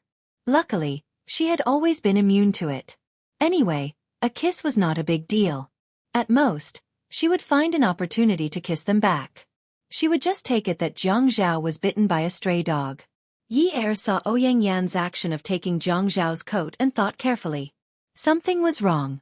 If she continued to stand there, it would not be appropriate for her to act like a wife. Hence, she raised her head and puffed out her chest. Zhang Zhao's sweater to work was a cowl collar. Yi Er was taller than Ouyang Yan. She took the sweater from Zhang Zhao's hand and put it on Zhang Zhao's head. Zhang Zhao and Ouyang Yan were both stunned. Zhang Zhao thought to himself, what is she doing? Why is she still looking for him? Isn't she eager for him to leave? She came looking for him after he left? She even helped him put on his clothes? Humph. Who cares? Yi Er adjusted Zhang Zhao's collar so that it looked more melon. She then pulled the hem of his shirt and said gently, Hubby, I know someone at Seductive Charm. I'll give her a call later and ask her to give us a discount. The money we save can be used to pay for the utility bills. Although we don't lack that money, there's a lot of accumulated water. My dad said that we have to be careful with our spending in a marriage. I don't think we should be disdainful of household expenses like the utility bills. Zhang Zhao almost burst out laughing, but Yi Er didn't find it funny. Laugh. What's there to laugh about? You can't even cry. She didn't even look at Ouyang Yan. She just thought that there was a table beside her and her husband's clothes were on that table. She was just familiar with the position of the table and casually took it. Take it? Forget it, she couldn't take it. There was double-sided tape on the table. She could only pull hard and pull her husband's suit off the table with double-sided tape. She pinched her shoulders and shook them gently. She chanted in her heart, shake off the moldy air, shake off the seductive air, shake off the coquettish air, shake off the Ouyang Yan. Then, she unfolded the collar of the suit and let Zhang Zhao put his hands into the sleeves of the suit. Zhang Zhao's mind was still thinking about those things. After he left, how long did Shi Unwu stay? It shouldn't have been long. It wasn't too late now. The important thing was, what happened during the day? Other than playing cards? What else did they play? Look at how intimate the two of them were. It was as if they grew up naked together. They didn't even think about their own identities. Zhang Zhao's arms refused to unfold. He refused to cooperate with Yi Er's solicitude. He glared at her and said, Yi Er, what are you doing here? Are you crazy? Yi Er's originally bright and guilty smile crumbled under Zhang Zhao's cold interrogative tone. She was so embarrassed that she couldn't laugh. It was still okay in the past. Zhang Zhao didn't throw a tantrum in front of the Ouyang Yan. Her position as the official wife was still intact. Now, the master was giving the official wife a hard time in front of the concubine. Wouldn't the concubine become arrogant? Wouldn't she ride on top of her head? As expected, Ouyang Yan's extremely gentle smile was exceptionally vicious in Yi Er's eyes. She smiled and said, Second brother, Yi Er is worried about you. She's probably afraid that you'll drink too much outside and affect your health. We didn't drink much today. We're just chatting. Why don't you explain to Yi Er? Zhang Zhao sneered in his heart. Forget it. She was worried about him? She was just worried that he would die or be demoted. He was no longer useful to her. Explain? Why did she need an explanation? As she thought about this, she felt even worse after being analyzed by herself. It was fine if she didn't think about it. The more she thought about it, the more she cared. How did she live when she didn't care about him in the past? She had already forgotten that feeling. She missed it too much. Yi Er also knew that Ouyang Yan's seemingly gentle exterior was burning with determination to fight with her. However, Ouyang Yan was a much more experienced woman. She said good things in front of Zhang Zhao to show her grace and magnanimity. Ouyang Yan had told her this before, so it wasn't strange. She was just experiencing it now. Attention, Xinwu 799. Chapter 589. Look, she was such a considerate, gentle and kind mistress. If she was late, her position with Ouyang Yan might have been swapped. Zhang Zhao might have married Ouyang Yan, and she would be the one living in the north of the city. But Grandpa Deng had said that a white cat or a black cat was a good cat if it caught mice. Although there were many problems after the reform, the gears of history would still move forward. Although she and Zhang Zhao had a lot of conflicts after they got married, her father was right. She knew about the ancient sayings between husband and wife. I'm sick. It's not like you don't know that I'm sick. There seems to be something wrong with my brain. I'm mentally deranged. I am crazy. Yi hated that Jiang Zhao did not leave any leeway for her in front of Ouyang Yan. Although she hated Jiang Zhao, now that she remembered those wishes that she did not want to remember, she could only go through fire and water for those wishes. Anyway, even if I become crazy, I am still Mrs. Jiang. I am still not Mayor Jiang's crazy Mrs. Jiang. So what if you have something to say? Yi looked at Jiang Zhao when she was talking. Her neck was straightened. She had lost a lot of weight, and her neck was slimmer. She looked weak. But you must not look at her eyes. Her eyes were filled with stubbornness and determination. She was still holding the suit in her hand. She looked like she would not put it down if Jiang Zhao did not wear it. In Yi-er's eyes, it was not about wearing the suit or not. This was a status that she wanted to fight for. She could not care less about Jiang Zhao's past. She could not care less about how many women he had in the past. She also could not care less about whether she was in his heart or not. What she wanted now was a status. A status that she must have in front of this arrogant love rival. She had acted coquettishly, acted cute, and acted pitiful. She had already told Jiang Zhao that there was something wrong with her brain. She was afraid that she had lost her brain. If Jiang Zhao was not satisfied with her, did not sympathize with her, and did not pity her, she would never be able to hold her head up high in front of Ouyang Yan. If he couldn't raise his head, it meant that he probably wouldn't have the chance to go to the apartment in the north of the city to snatch her away. Ouyang Yan said that Jiang Zhao didn't drink. They were just chatting and having fun. Jiang Zhao drank a lot at the beginning. He was obviously in a bad mood. The waiter had already cleared the table once, so no one could tell how much he had drunk. They were just chatting, but they were talking about the relationship between Yun Hongwei and the family Ouyang. Ouyang Yan was afraid that the family Ouyang would be implicated because of Yun Hongwei, so he insisted on asking Jiang Zhao out. Jiang Zhao made it clear that he should put away the recording. Ouyang Yan knew that he had exposed himself during the day. He repeatedly promised that he would not play any tricks. Only then did Jiang Zhao come out to meet with Ouyang Yan. They were just chatting. Jiang Zhao thought it was normal, but Yi thought it was ambiguous. This was the Ouyang Yan's ability. He said that just to show Jiang Zhao how good he was at being a peacemaker. In front of Yi, he acted as if he and Jiang Zhao were very close. Yi felt that when facing the Ouyang Yan, she had to be stubborn and not turn back. What restraint, what generosity, what rationality, all of it was useless. She could not compare to the Ouyang Yan in any of these things. She could only learn from Xia Qian. She was confused about everything. Everyone thought that there was something wrong with her IQ, but she was still able to live her own life smoothly. She could not compare to the Ouyang Yan in these things, but her skin was thicker than the Ouyang Yan's. She could throw away her integrity. These were things that the Ouyang Yan could not bear to throw away, at least for now. Even if the Ouyang Yan was scheming, he valued his image very much. She, Yun Yi, had nothing to do with it. Things like moral integrity had been completely shattered after pestering Jiang Zhao along the way.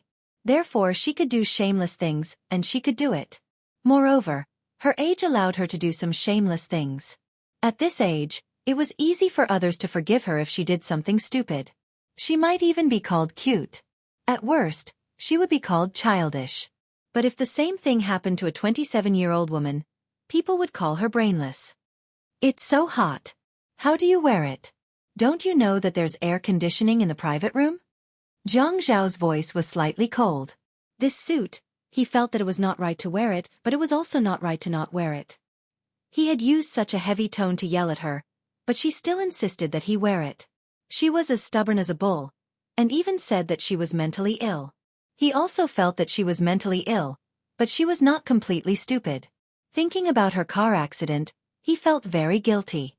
But he had already said it. How could he take it back? A man who did not keep his words, was he still a man? How could he work? What kind of career could he have? Yi felt that she should stop. Jiang Zhao had already given her a way out. The reason why he did not wear it was because the room was too hot. It had nothing to do with anything else. She could not continue arguing.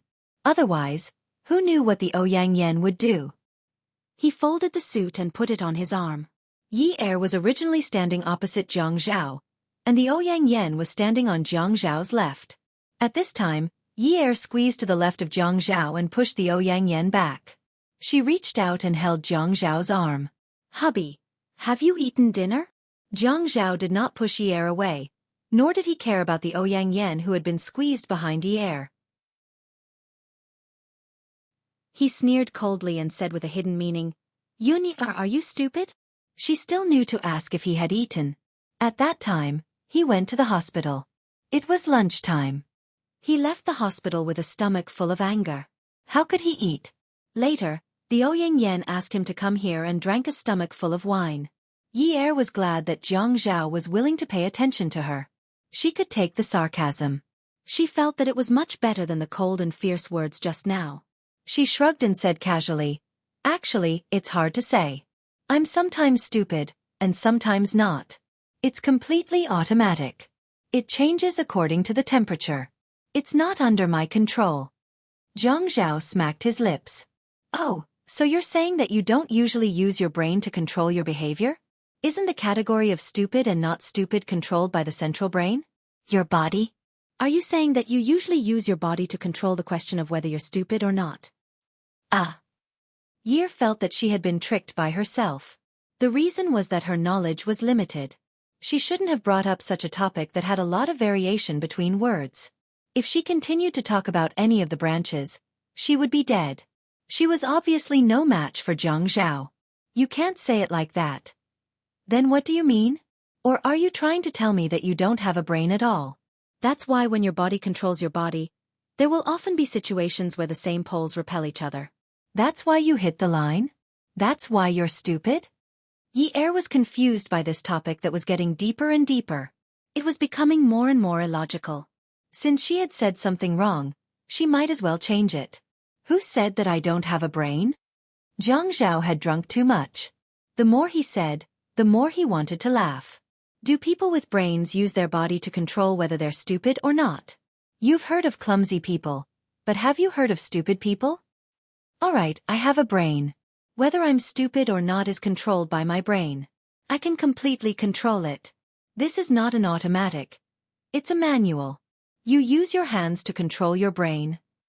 Jiang Zhao. Yi Er felt that she had gone from being dizzy to collapsing. Ouyang Yen bit her lip as she stood between the two of them. She did not know what was the point of this topic. Only a woman with a low IQ would talk about such meaningless topics with a man like Jiang Zhao. The things that she had discussed with Jiang Zhao in the past, a woman like Yun Yi would never be able to get a word in. A woman like Yun Yi was indeed not fit to stand next to Jiang Zhao. The difference between them was really too big. Jiang Zhao was so anxious that Yi Er suddenly stomped her foot and bared her teeth. He laughed a few times. Seeing how anxious she was so anxious that her face was flushed red. She must have felt that she had lost a lot of face. That was why she was acting like this. Did she still know how to be thick-skinned? The three of them stood rooted to the ground. At this moment, Yi Er wanted to change the topic. If she continued talking, she would not be stupid. Her brain would definitely be in a vegetative state by Jiang Zhao. It had completely entered a dormant state and did not need to move at all. She turned around. Zhao has already put on her clothes and is ready to leave. Sister Yen still has an appointment. Are you waiting? We won't disturb you then. Sister Yen, please go ahead. Jiang Zhao suddenly remembered that he wanted to send Ouyang Yen off. He walked around Yi Er before looking at Ouyang Yen. Yan Yan, put on your clothes. Let's go. Yi Er did not manage to swallow her saliva. She was so agitated that she started coughing non-stop. Adulterous couple. It was one thing to scold Jiang Zhao and Ouyang Yen for being adulterous in her heart, but she also had to learn from Ouyang Yen, right? She did not care whether they were going to leave or not. Anyway, she had already lost a lot of face today. She just had to pretend that she did not feel embarrassed. How could she really let the adulterous couple leave? She had just woken up not long ago. Although she could jump around and travel thousands of miles in the cold winter to find her husband, it was a little exaggerated, but art came from life. So what if it was thousands of miles? Didn't the ancients also mess up quantifiers when they wrote poems? At most, she was just inheriting a good tradition. Anyway, Jiang Zhao had already said that it was scary for her to be uncultured. It was normal for her not to know how to count.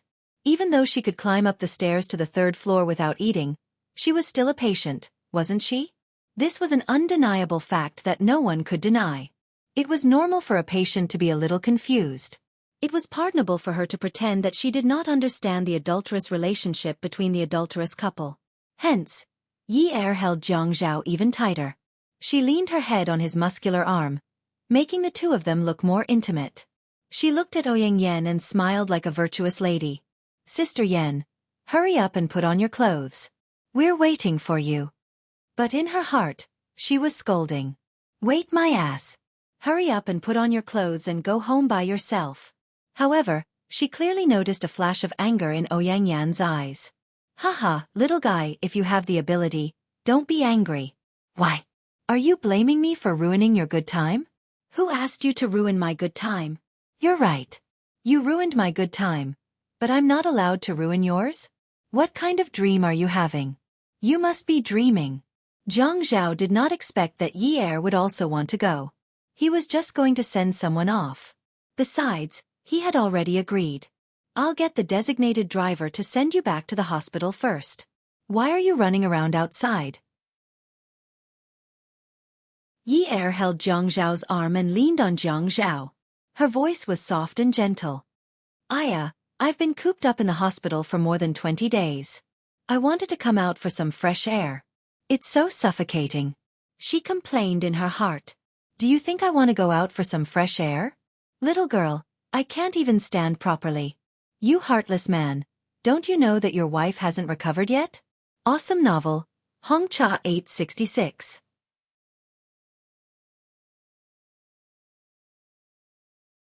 Chapter 590. You really? Jiang Zhao held his forehead. He had to think of a way to get her back to the hospital. Looking at Ouyang Yan who had already gone to get her coat, Jiang Zhao said, I have something to say to Yun Yun. What are you going to do? I can listen in. I won't disturb you. No, her goal was to disturb them. She had to disturb them. Disturb them to the end. She still didn't know what the two of them had done while she was asleep for more than 20 days. Forget it, forget it. She couldn't think about it. Just thinking about it made her want to go crazy. Just treat it as if she had died during those 20 days. Even if she had died, she couldn't ask a man to be a widow for her, right? But wasn't she alive now? No, this wouldn't do. Couldn't he be a widow for her? Although it wasn't appropriate to use widowhood on a man, wasn't equality between men and women now advocated? She couldn't think about it anymore. The more she thought about it, the more she would be driven to a dead end. Listen in. Jiang Zhao thought to himself that it was precisely because he couldn't let her listen in that he stopped talking when she came in. She had just woken up. She didn't care about him, but she cared about Yun Hongwei. If she was stimulated to the point that something happened to her body, it would be his hard days again. Ouyang Yan put on a camel gray light fur coat and carried a simple black bag in her hand. She was really an elegant young lady from a famous family. Looking at the two of them cuddling together, she smiled. Let's go. I've got my things. In the car park, Jiang Zhao pressed the lock on the car. Yi Er immediately let go of his arm and ran forward. Ouyang Yan wanted her image and liked men to help her open the car door. She didn't care. She had hands and feet, so she could open the car door herself. So, she ran to open the door to the front passenger seat and sat in. She wouldn't give Ouyang Yan the chance to sit next to her husband. Ouyang Yan gritted her teeth. How shameless. The Yun family used to be a rich family. How did they raise such a shameless daughter? Jiang Zhao opened the back door for Ouyang Yan and let her get in. The moment Yi Er touched the chair, she felt as if she was about to collapse. The first floor of Charm Club was a disco with strong music, while the third floor was a private room. Charm Club was a place where young people would spend their money. The decor was more rebellious and trendy, and very few people would take the elevator. Not to mention the fact that it was surrounded, there was no atmosphere. Therefore, when they went to the third floor, a waiter in a golden vest led Yi Er up the stairs. Her body was not in good condition, and the heavy metal music made it difficult for her to breathe. When they reached the third floor, they entered a private room. Charm Color's decoration couldn't be compared to Peerless Beauty's, and the smell inside wasn't as fresh as Peerless Beauty's. The air didn't seem to circulate as well. It was probably because the cost of the oxygen pipeline wasn't on the same level as Peerless Beauty's. Along the way, Yi Er's chest felt stuffy and short of breath. Jiang Zhao got into the car and pulled the door shut. He inserted the key into the keyhole and turned it. While the car was starting and waiting for the car to warm up, Yi Er was already leaning against the seat, seemingly asleep. Seriously. Jiang Zhao rolled his eyes at Yi Er. She was so annoying. He didn't know why she was here. He reached out and touched her forehead. He didn't take off his down jacket because he was afraid that turning on the air conditioner would make her feel too hot. All 4 car windows were rolled down slightly. After Ouyang Yan got into the car, she habitually took off her jacket. She sniffed and felt that the warmth hadn't returned yet. Second brother, why didn't you turn on the air conditioner? Jiang Zhao felt that it was about time for the car to warm up, so he stepped on the accelerator. As he steered the steering wheel, he said, Yunyi is probably sleepy, so let her sleep for a while. I was afraid that she would feel hot if I turned on the air conditioner, so she wore quite a lot of clothes. As he said this, the car drove out of the parking lot and onto the small road leading out of Charm Color's open-air parking lot. When he saw that Yi Er's breathing had become more even, he remembered that she hadn't put on her seatbelt, so he slammed on the brakes. The car wasn't going very fast, but because Ouyang Yan's body leaned forward, her head hit the back of Jiang Zhao's seat. She cried out in pain. As for Yi Er, because her back was leaning against the seat, she didn't feel much pain. Second brother, how can you drive like this? There's no car in front. Why did you slam on the brakes? Ouyang Yan was a gentle Ouyang Yan. Even when she was throwing a tantrum and complaining in front of Jiang Zhao, she was still as gentle as ever. It was just that she was a little annoyed. I forgot to put on Yi Er's seatbelt. She gave me a fright just now. Just thinking about it makes me feel that it was dangerous. When he found her by the river, she was tied behind her back and wedged between the front and back seats. If she had put on a seatbelt, how could she have been so seriously injured? His heart tightened. He unbuckled his seatbelt, turned sideways, and stretched half of his body into the front passenger seat. His arms were long, so when he unbuckled the seatbelt on the front passenger seat, he didn't touch Yi Er. He carefully pulled it over. The seatbelt slid out of the car door frame with a soft whoosh sound. He was afraid of waking Yi Er up, so when he pulled the seatbelt out, it was very long. When the seatbelt was in place, it was still very loose on Yi Er's body. After the seatbelt was in place, Jiang Zhao slowly retracted the seatbelt and tightened it.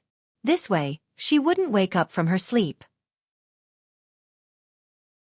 Ouyang Yan watched Jiang Zhao's careful movements and couldn't help but clench her fists. Her fingernails weren't long, but they could still dig into her palms and pierce into her flesh. His heart ached for Yunyi.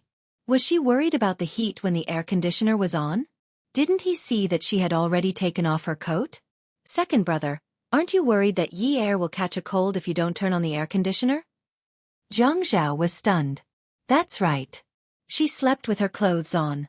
What if she caught a cold? Yan, you're really careful and smart. I didn't think of that. As Jiang Zhao answered with a smile, he took off the suit he was wearing. The winter suit was made of high-quality jade, so it should be quite warm. When the suit was draped over Yi Er's body, Ouyang Yan instantly felt irritated. Yunyi was becoming more and more annoying and detestable. Why wasn't she dead? The man who kidnapped Yunyi was simply a piece of trash. Jiang Zhao drove the car with a gap in the car window. Ouyang Yan had already put on her coat. Jiang Zhao felt a little cold, but it didn't matter. From time to time, he reached out to touch Yi Er's face to test her temperature. After a while, he reached out to hold her hand again to test her temperature. Ouyang Yan really wanted to jump out of the car and say that she would take a taxi, but she was still unwilling to give up. Other than being a little older than Yunyi and being a little shorter, how could she not compare to her? Yunyi, this woman, shouldn't be living in this world at all. The Ouyang family was simply at odds with the Ouyang family. It was fine if that old thing Yun Hongwei went to jail himself, but now he wanted to drag his family into the water as well. All of them should be buried alive. The car drove to the apartment in the north of the city. Ouyang Yan got out of the car and slammed the door with a bang. Yi Er was shocked. Jiang Zhao's face immediately darkened and he rolled down the car window. Although his tone wasn't harsh, it was already full of reprimand. Yan, you clearly know that Yunyi is sleeping. Can't you close the door more gently? At this moment, Yi Er was startled awake. The sound of the car door slamming made her very vigilant. When she opened her eyes, Ouyang Yen was standing outside Jiang Zhao's car door, looking a little aggrieved. Yi Er immediately sat up straight. We're here. And we're here. Why aren't you continuing to sleep? I opened a few gaps in the window for you. It shouldn't be uncomfortable to sleep, right? Jiang Zhao reached out to straighten the suit that had fallen on Yi Er's lap. He pressed her down onto the seat and placed the suit on her body again.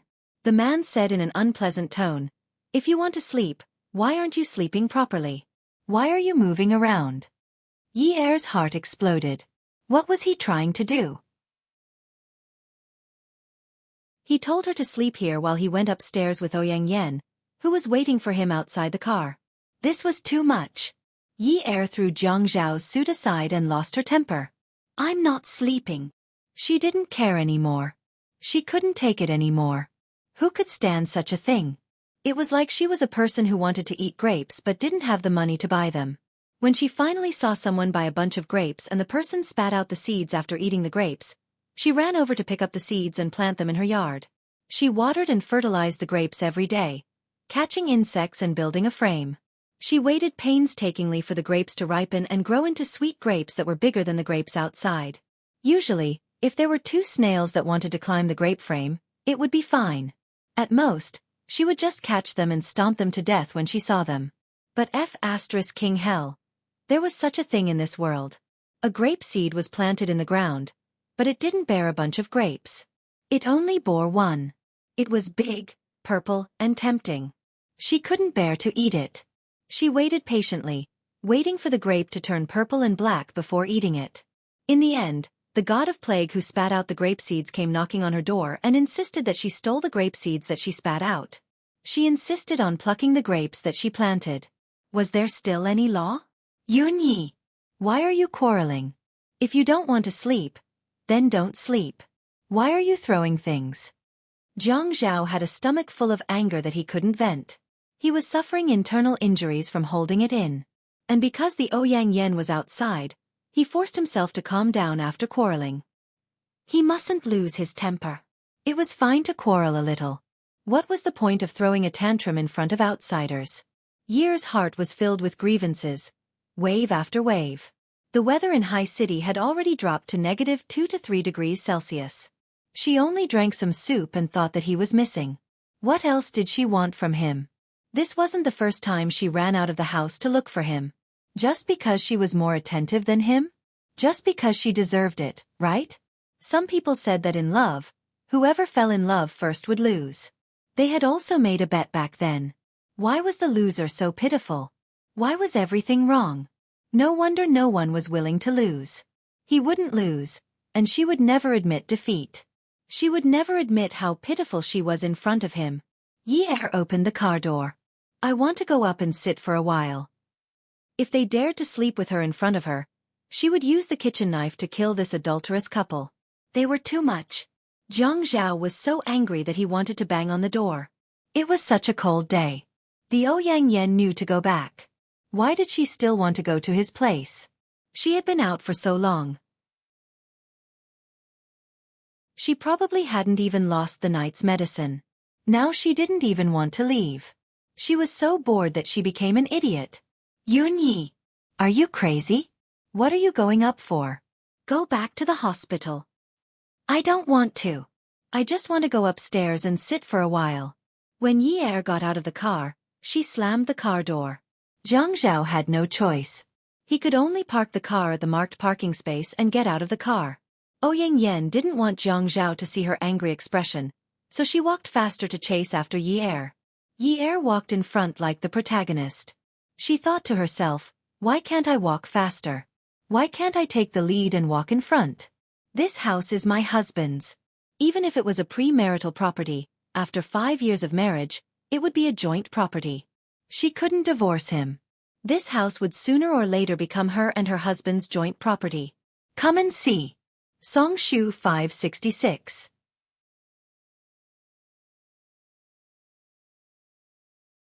Chapter 591. Ouyang Yan's eyes were filled with anger. She almost wanted to kill Yi Er right here and now. It was really troublesome to deal with this kind of woman. She couldn't provoke her no matter what she said. After entering through the glass door, they walked through the waiting area and walked towards the elevator corridor. The environment of the neighborhood was very good. There were many potted plants in every elevator waiting area.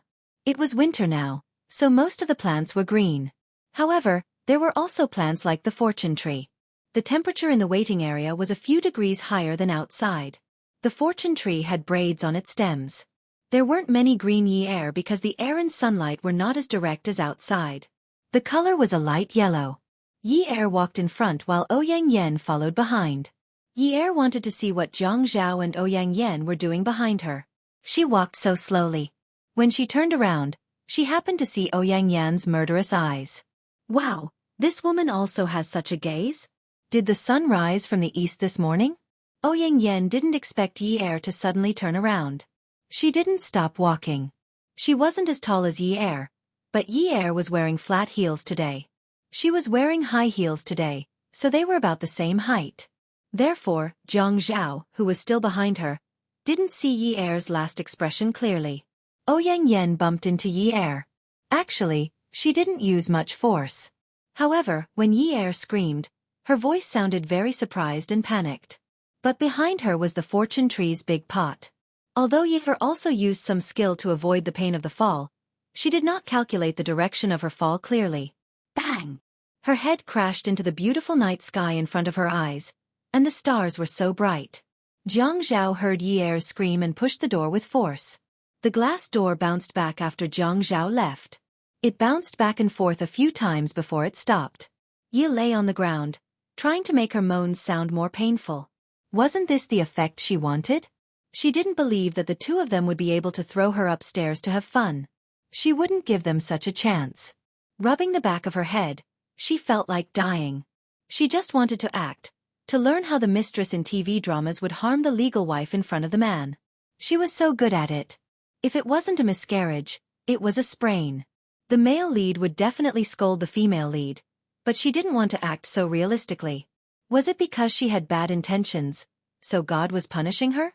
Because in soap operas, mistresses didn't have a good ending. But God had wronged her.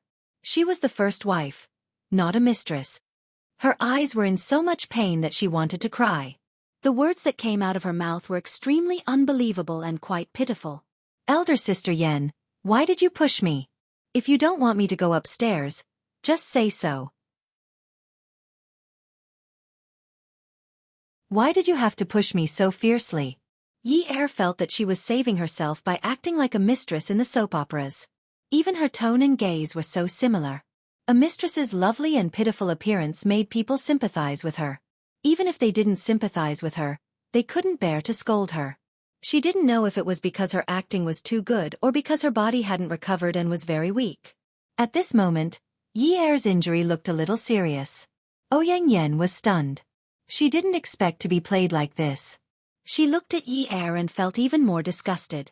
She said coldly, "What nonsense are you talking about? When did I push you? You turned around on your own. I didn't hit you hard. You fell back on your own." Ouyang Yen was telling the truth. The truth was that Yi Er wanted to frame her. She wanted to find something annoying to make Zhang Zhao give up and go upstairs. Zhang Zhao wanted to pull Yi Er up and rush her to the hospital. But in the next second, when he saw Yi Er take out the hand behind her head to wipe the tears on her face, he was stunned. Blood was coming out of her head. He couldn't stand the shock of seeing Yi Er injured. He immediately bent down and carried Yi Er from the ground. His eyes were cold and filled with hostility as he stared at Ouyang Yen. The words he said were the harshest words he had ever said to Ouyang Yen. Ouyang Yen.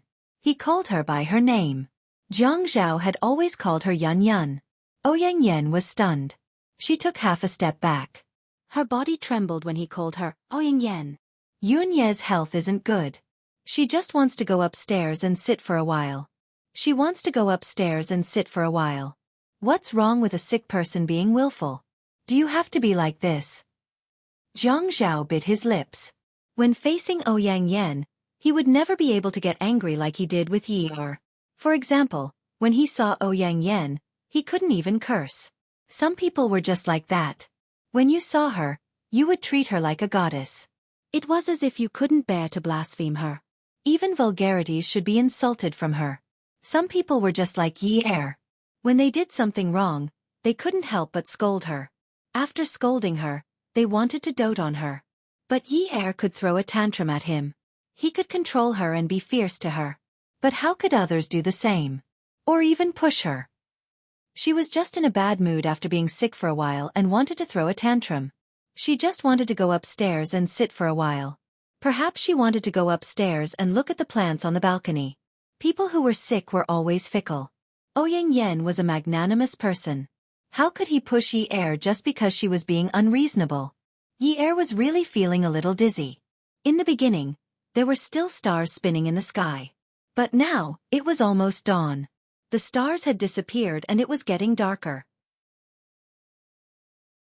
The surroundings were getting quieter. She leaned into the man's arms and felt very at ease. She wanted to sleep for a while. This apartment is mine to begin with. She doesn't even have the right to go upstairs and sit. Even if you're unhappy, you shouldn't push her. She just woke up yesterday. And even if you're unhappy, she can go upstairs and sit there if she wants.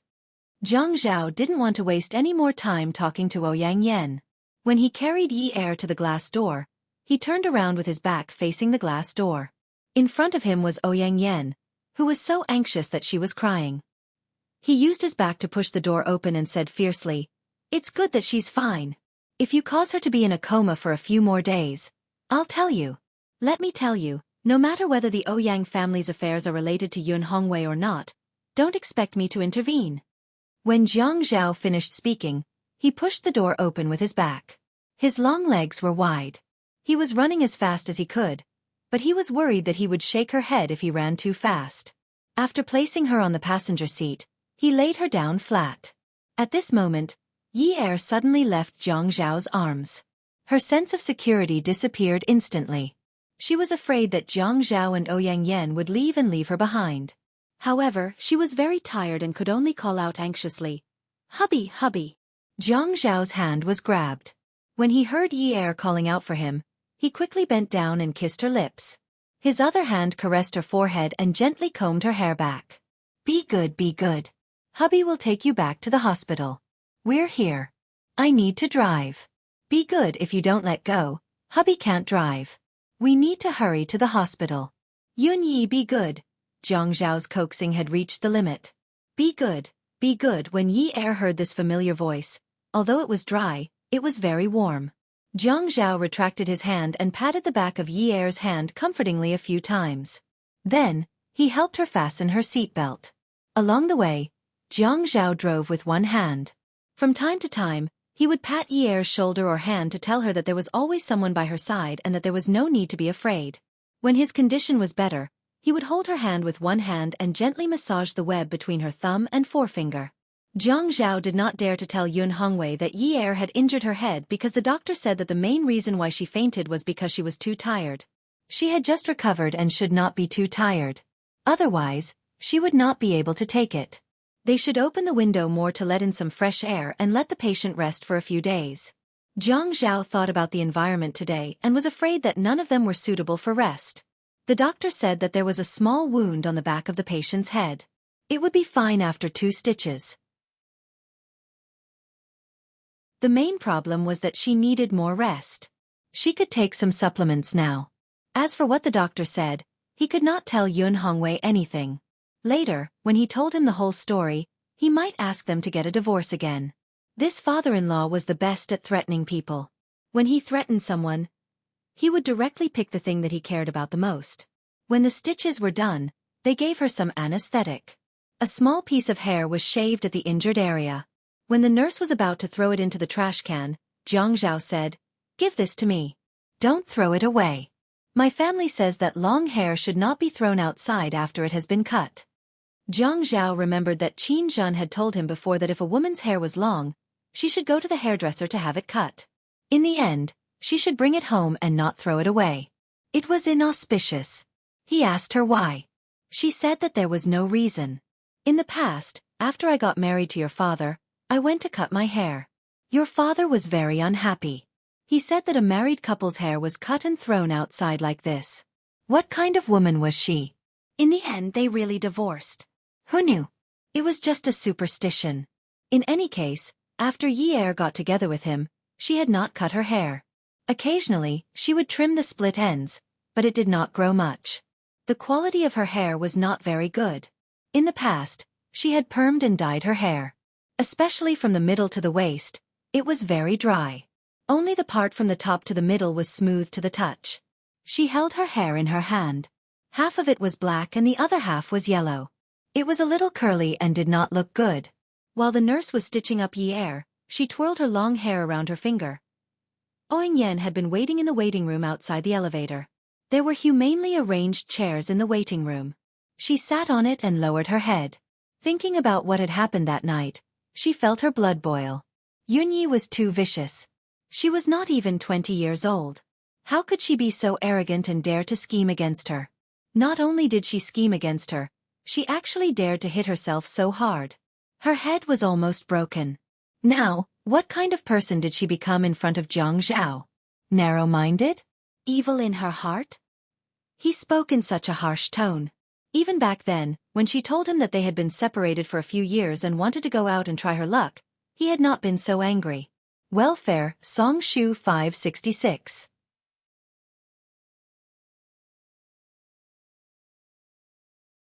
Chapter 592.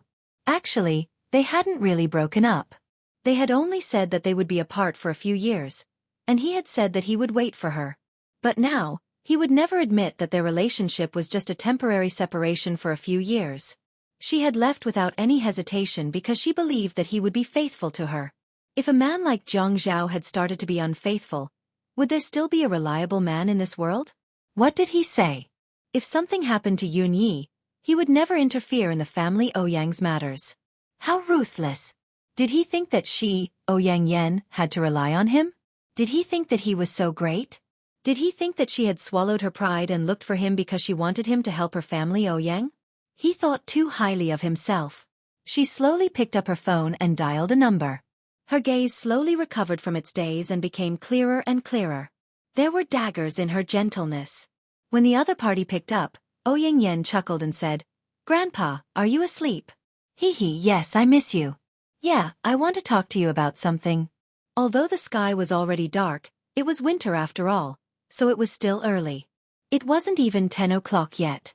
After Xia Qian got a car, she deliberately paid more attention to riding a bicycle. She always felt that people who often drove were prone to sub-health problems.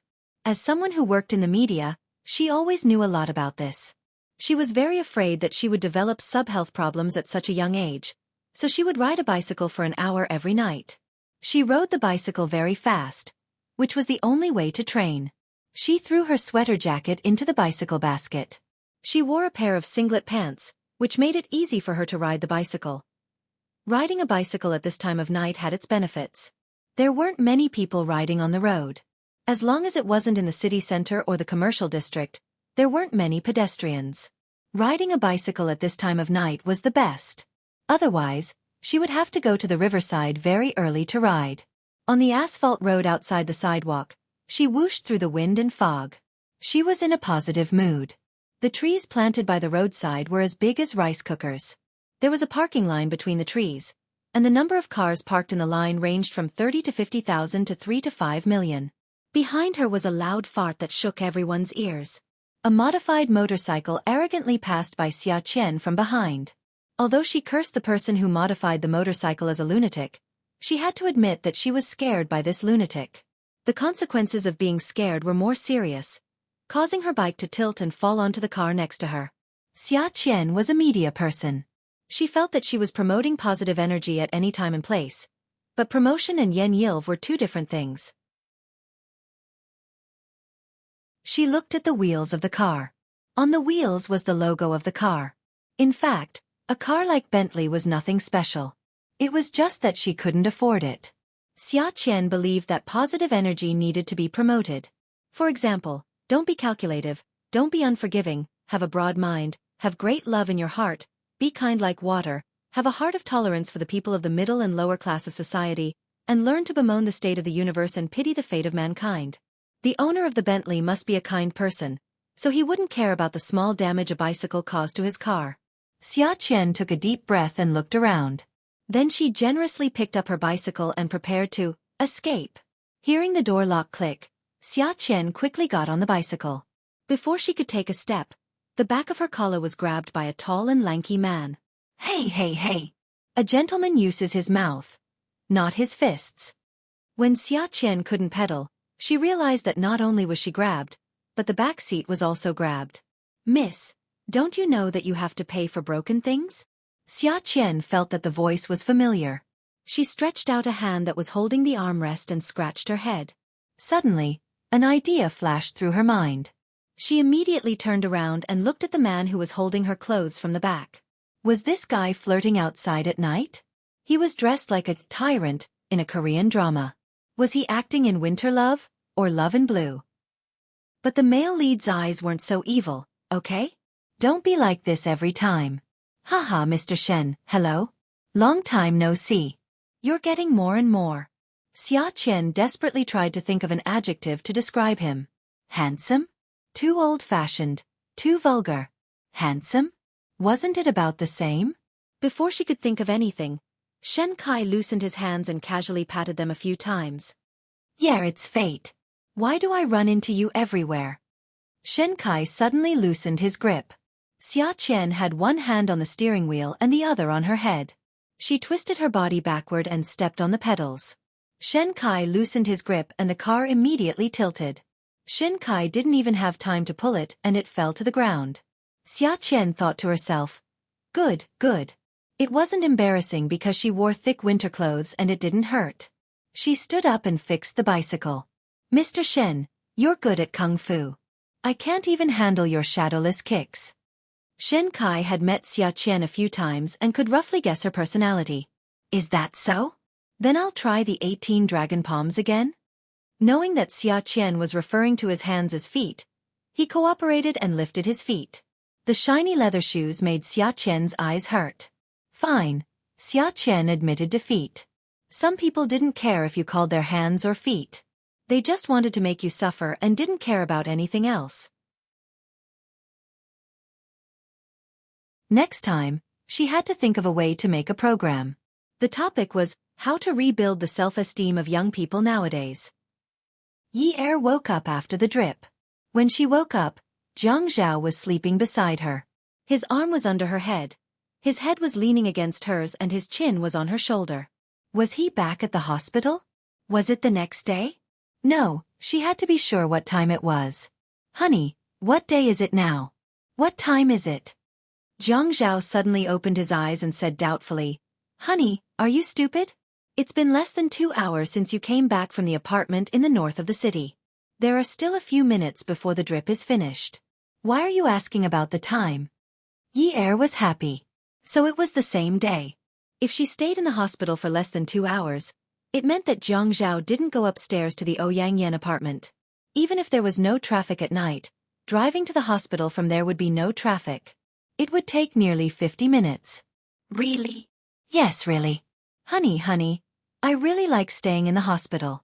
Really. Yi Er was so excited that she wanted to reach out and hug Jiang Zhao. However, she forgot that there was a needle on the back of her hand to guide the medicine. When she reached out to hug Jiang Zhao, the needle was tilted and it was a tragedy.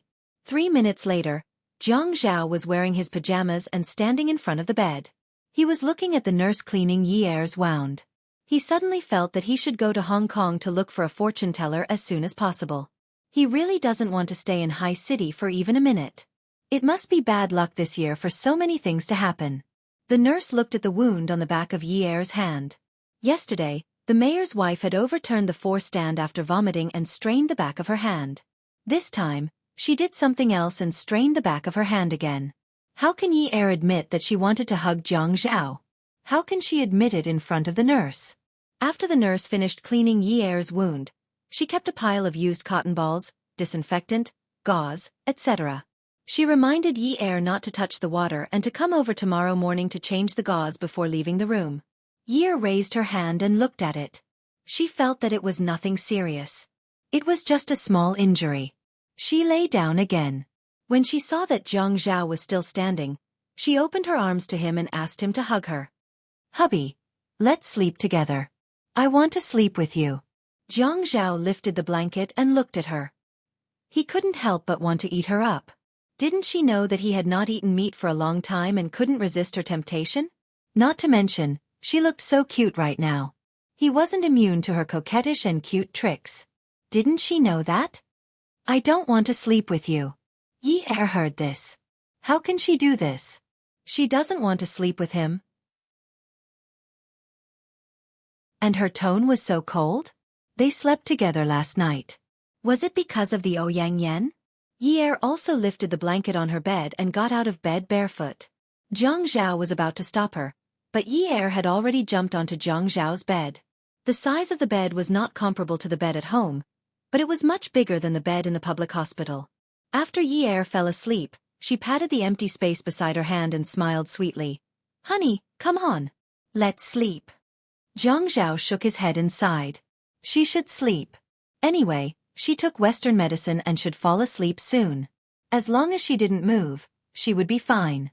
No matter why Yi Er wanted to sleep with Jiang Zhao, her heart was beating wildly. Jiang Zhao's deliberate alienation made her feel extremely insecure. She always wondered if he would do something with the Ouyang Yen. After all, he had lost his temper with her before they got married. She had no right to ask about the things between him and that woman. She had repeatedly promised that she would not interfere in the matters between him and that woman. Yi Er turned Jiang Zhao over and over again. In the end, she decided to turn around and hug him from behind. Her slender hand slid into his pajamas. Her hand was a little cold. When she touched the man's chest, Yi Er felt that he couldn't help but tremble. At this moment, regardless of whether Yi Er's hand was cold or not, Jiang Zhao couldn't stand her carelessly touching him like this. He had already said that he was a man who hadn't eaten meat for more than 20 days. Now, his stomach was rumbling with hunger. Not to mention that this girl could get out of bed now. As long as she was alive, he wouldn't be able to stand it if she ran up to the tip of his nose and circled around him. Yi Er didn't notice at all. Her thoughts were still on the Ouyang Yen. She was worried that Jiang Zhao's soul would be seduced by that woman while she was unconscious. That was why she didn't move when she hugged him. She didn't know that Jiang Zhao was about to explode from holding himself back. Until Yi Er didn't believe it and slid her hand into Jiang Zhao's pants.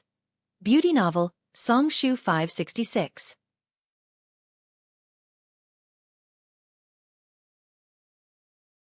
Chapter 593. Jiang Zhao suddenly grabbed her hand. "Don't touch me." Did the 2 stitches on the back of this woman's head stop hurting? Or was the anesthetic still working? "I'm not touching you." When Yi Er denied it, her face was burning red. She was not touching him. She just wanted to touch him. "Then where are you touching?" Jiang Zhao's voice was a little hoarse when he asked. He did not dare to turn around to face her. "No." Yi Er thought for a while. If it wasn't, then what was it? Since he liked to talk nonsense, she might as well talk nonsense. "I just want to see if there's any difference between you and me. I've been sleeping for more than 20 days, and my chest has become thinner. I want to touch and see if that thing of yours has become thinner while I've been sleeping." Jiang Zhao froze for a moment. What? Did she say that he had become thinner? Did she mean that it had become smaller? Didn't she know that men were very mindful of people talking about this? Or had she been led astray by someone? Was she comparing him to someone? Men's bravery in this aspect did not suppress their ambition for their career. When Jiang Zhao turned around and hugged Yi Er, he gently bit her lips. "Have you become thinner?" At this moment, Yi Er swore to Buddha that she had become super perverted. Female. Because she had become perverted. Heart. Please forgive this woman who had just woken up from her coma yesterday. She had only eaten pork and had never eaten human flesh. She was a little shy, but that was only in response to Jiang Zhao's burning gaze. Actually, in her heart, it was no longer a matter of whether she was shy or not. It was a matter of whether she could take it off or not. The gauze on the left side of her head was a little annoying. She did not know why it needed to be patched. Wasn't it just a small cut? She did not feel anything at all. Since her head did not feel anything, she had to do something that made her feel something, right? Actually, I can't feel whether I've become thinner or not. My hand has become thinner too, so it should feel different from before. When Yi Er finished speaking, she swallowed hard. This was not her fault. It was really not her fault. She could only blame her chest for becoming thinner. Zhang Zhao's was not thinner. The flesh on her stomach was loose, while Zhang Zhao's abs were still in pieces. This difference only made her more and more uncomfortable. The perverted Zhang Zhao. After touching her, she felt as if there were worms crawling all over her body. They kept crawling and crawling until her whole body was itchy. Zhang Zhao could guarantee that he would not act recklessly when the two of them slept together. As long as she slept, even if they slept until dawn, he would not do anything to her. After all, her body had just recovered, and he could not bear to torture her. However, he could not stand her seducing him. He found that her seducing him was especially useful. As an official, even if he was just a deputy bureau chief, there were still many women throwing themselves at him. Naturally, he knew the pros and cons of this. Some of these women could not be bought off with money. However, when she came to him, he could not control himself and had her in bed in just a few moves. That was why he said that she was a little fox. She should be a little fox spirit. When she was a few years older, she would be a fox spirit. She was born with the ability to seduce men. Perhaps it was because the way they started their relationship was wrong, so he was always worried about her. He was always afraid that she would seduce other men, that she would flirt with other men, and that she would turn around and sexually bribe other men when he was not paying attention. Although they had lived together for so long, he also knew that she was not very open. It was unlikely that she would do those immoral things. However, being too possessive could easily cause a person's mood to change. Trust was not something that could be built overnight. Be good. Yunyi, be good. Sleep well, okay? He coaxed her and also persuaded himself. Now, he hugged her sideways and held her head with his hand. He was thinking that the stitches had just been stitched up. No. Young people were sometimes impulsive. Yi Er felt that at her age, it was inevitable that she would be impulsive when she was with a man she liked. Even if Yi Er rejected him, or if she gave in half-heartedly, Zhang Zhao could still make the decision to give himself to her. However, she refused. Not only did she refuse, she even snuggled into his arms. Not only did she touch here, she also touched there. She touched everywhere. Not only did she touch everywhere, she even rubbed everywhere, pinched everywhere, and escaped everywhere. Her hands had started to turn cold. At this moment, they were burning hot. Her face was also burning red. He pulled the blanket down a little to expose her face so that she could breathe more air. However, the moment he pulled the blanket away, Yi Er heaved a huge sigh of relief. She felt like she was about to suffocate to death. She hooked her arms around Zhang Zhao's neck and started to bite him. She bit him anxiously. She was like a vicious wolf. Other people said that men were like wolves in bed. However, Zhang Zhao felt that at this moment, Yi Er was like a wolf. She was pouncing on him like a wolf. Zhang Zhao was really worried that Yi Er had just woken up and was so excited that her blood pressure would rise. Would she faint? Although he really wanted to, he still tried to persuade her. Be good, Yunyi. Don't rush. Don't rush, okay? Yi Er nodded and nodded. Okay. Don't rush. Which man didn't like a woman to take the initiative and be passionate? Zhang Zhao liked it and was worried at the same time. With these conflicted emotions, he slowly took her. During this process, he had to be gentle, he had to be slow, he had to hold her head. Yunyi, do you think you've lost weight? The man moved slowly, hinting at something. Although Zhang Zhao had already turned on the lights to prevent any disturbances, the soundproofing of the hospital ward had never been very good. Even if it was a private hospital, they were afraid of accidents. Yi Er panted softly, not daring to make too much noise. The two of them looked like they had just run 5 kilometers. They squatted in the corner and whispered. When they spoke, their panting was louder than their voices. No. Hubby is still so awesome. Hubby. Hey. Zhang Zhao chuckled and kissed Yi Er's nose, responding to her voice. Mimi has lost weight. Yi Er was under pressure. She thought of Ouyang Yan's figure. Do you dislike it? Why would I? I like it regardless of whether you've gained weight or lost weight. I like Yunye's Mimi the most. Hearing the man use the word favorite to describe her, Yi felt like she had reached the clouds in a long time. Xiaqian saw that Shen Kai was about to kick at her and immediately took a step back. Haha, Mr. Shen, it's so late. Why aren't you resting? She felt that she should find a topic to talk to Shen Kai and get closer to him. Last time, he insisted on dragging her to the crematorium. What about this time? This kind of man wasn't easy to bully. He wasn't cute. He wasn't cute at all. Shen Kai retracted his leg and shook his head. His expression was filled with pain. I was sleeping in the car when the car was suddenly hit. Blood flowed out of my heart. It was so painful that my heart was twisting. Not to mention that I can't rest today. I probably won't be able to rest well for the next month. This bruise really stimulated my mental state. Xiaqian was stunned. She rubbed her face. Because cycling was a form of exercise, she didn't wear much. When it was hot, she even took off her sweater and wore only a long-sleeved t-shirt. At this time, the cold wind was like a knife cutting at her, causing her to shiver. You want me to compensate you for your mental state? If she guessed correctly, he would say that his mental state was damaged. Shen Kai adjusted the collar of his mid-length coat and gave Xiaqian a thumbs up. Xiaqian bared her teeth. Who could teach her how to discuss mental compensation with a man who was the head of the procuratorate? To show that his neck was long? Big collar? Would the head of the procuratorate have the nerve to wear such a cool style? If the head of the procuratorate had any integrity, he would be too embarrassed to drive a car like a Bentley, right? If she asked him to compensate, she would have to have a good discussion with him about social issues related to diligence and integrity. Humph, who's afraid of who? Shen Kai noticed that Xiaqian looked at him from top to bottom and then at his car. After looking at it, her eyes rolled like a mouse. Miss Xia, this car isn't mine. It's my mother's. So, I think you need to pay for it. I'll let her know. Xiaqian felt as if she had been struck by lightning. What? Your mother's? Your mother is rich? How could someone who could ask such a stupid question not be Xiaqian?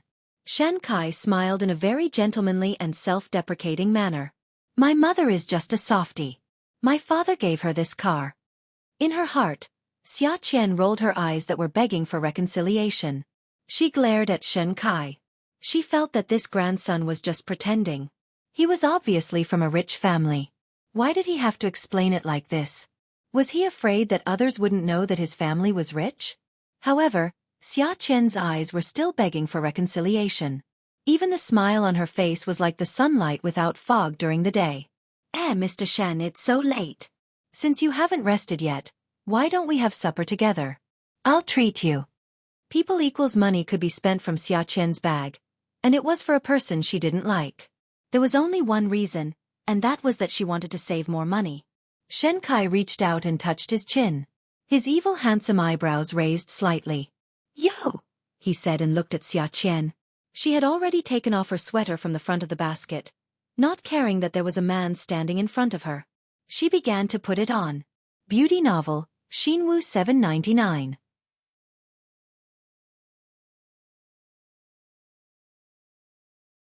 Chapter 594. When she poked her head out of the sweater, it was still red and her hair was a little wet. It looked like her hair was not as thick as before. She adjusted her casual sweater with a drawstring and a hat.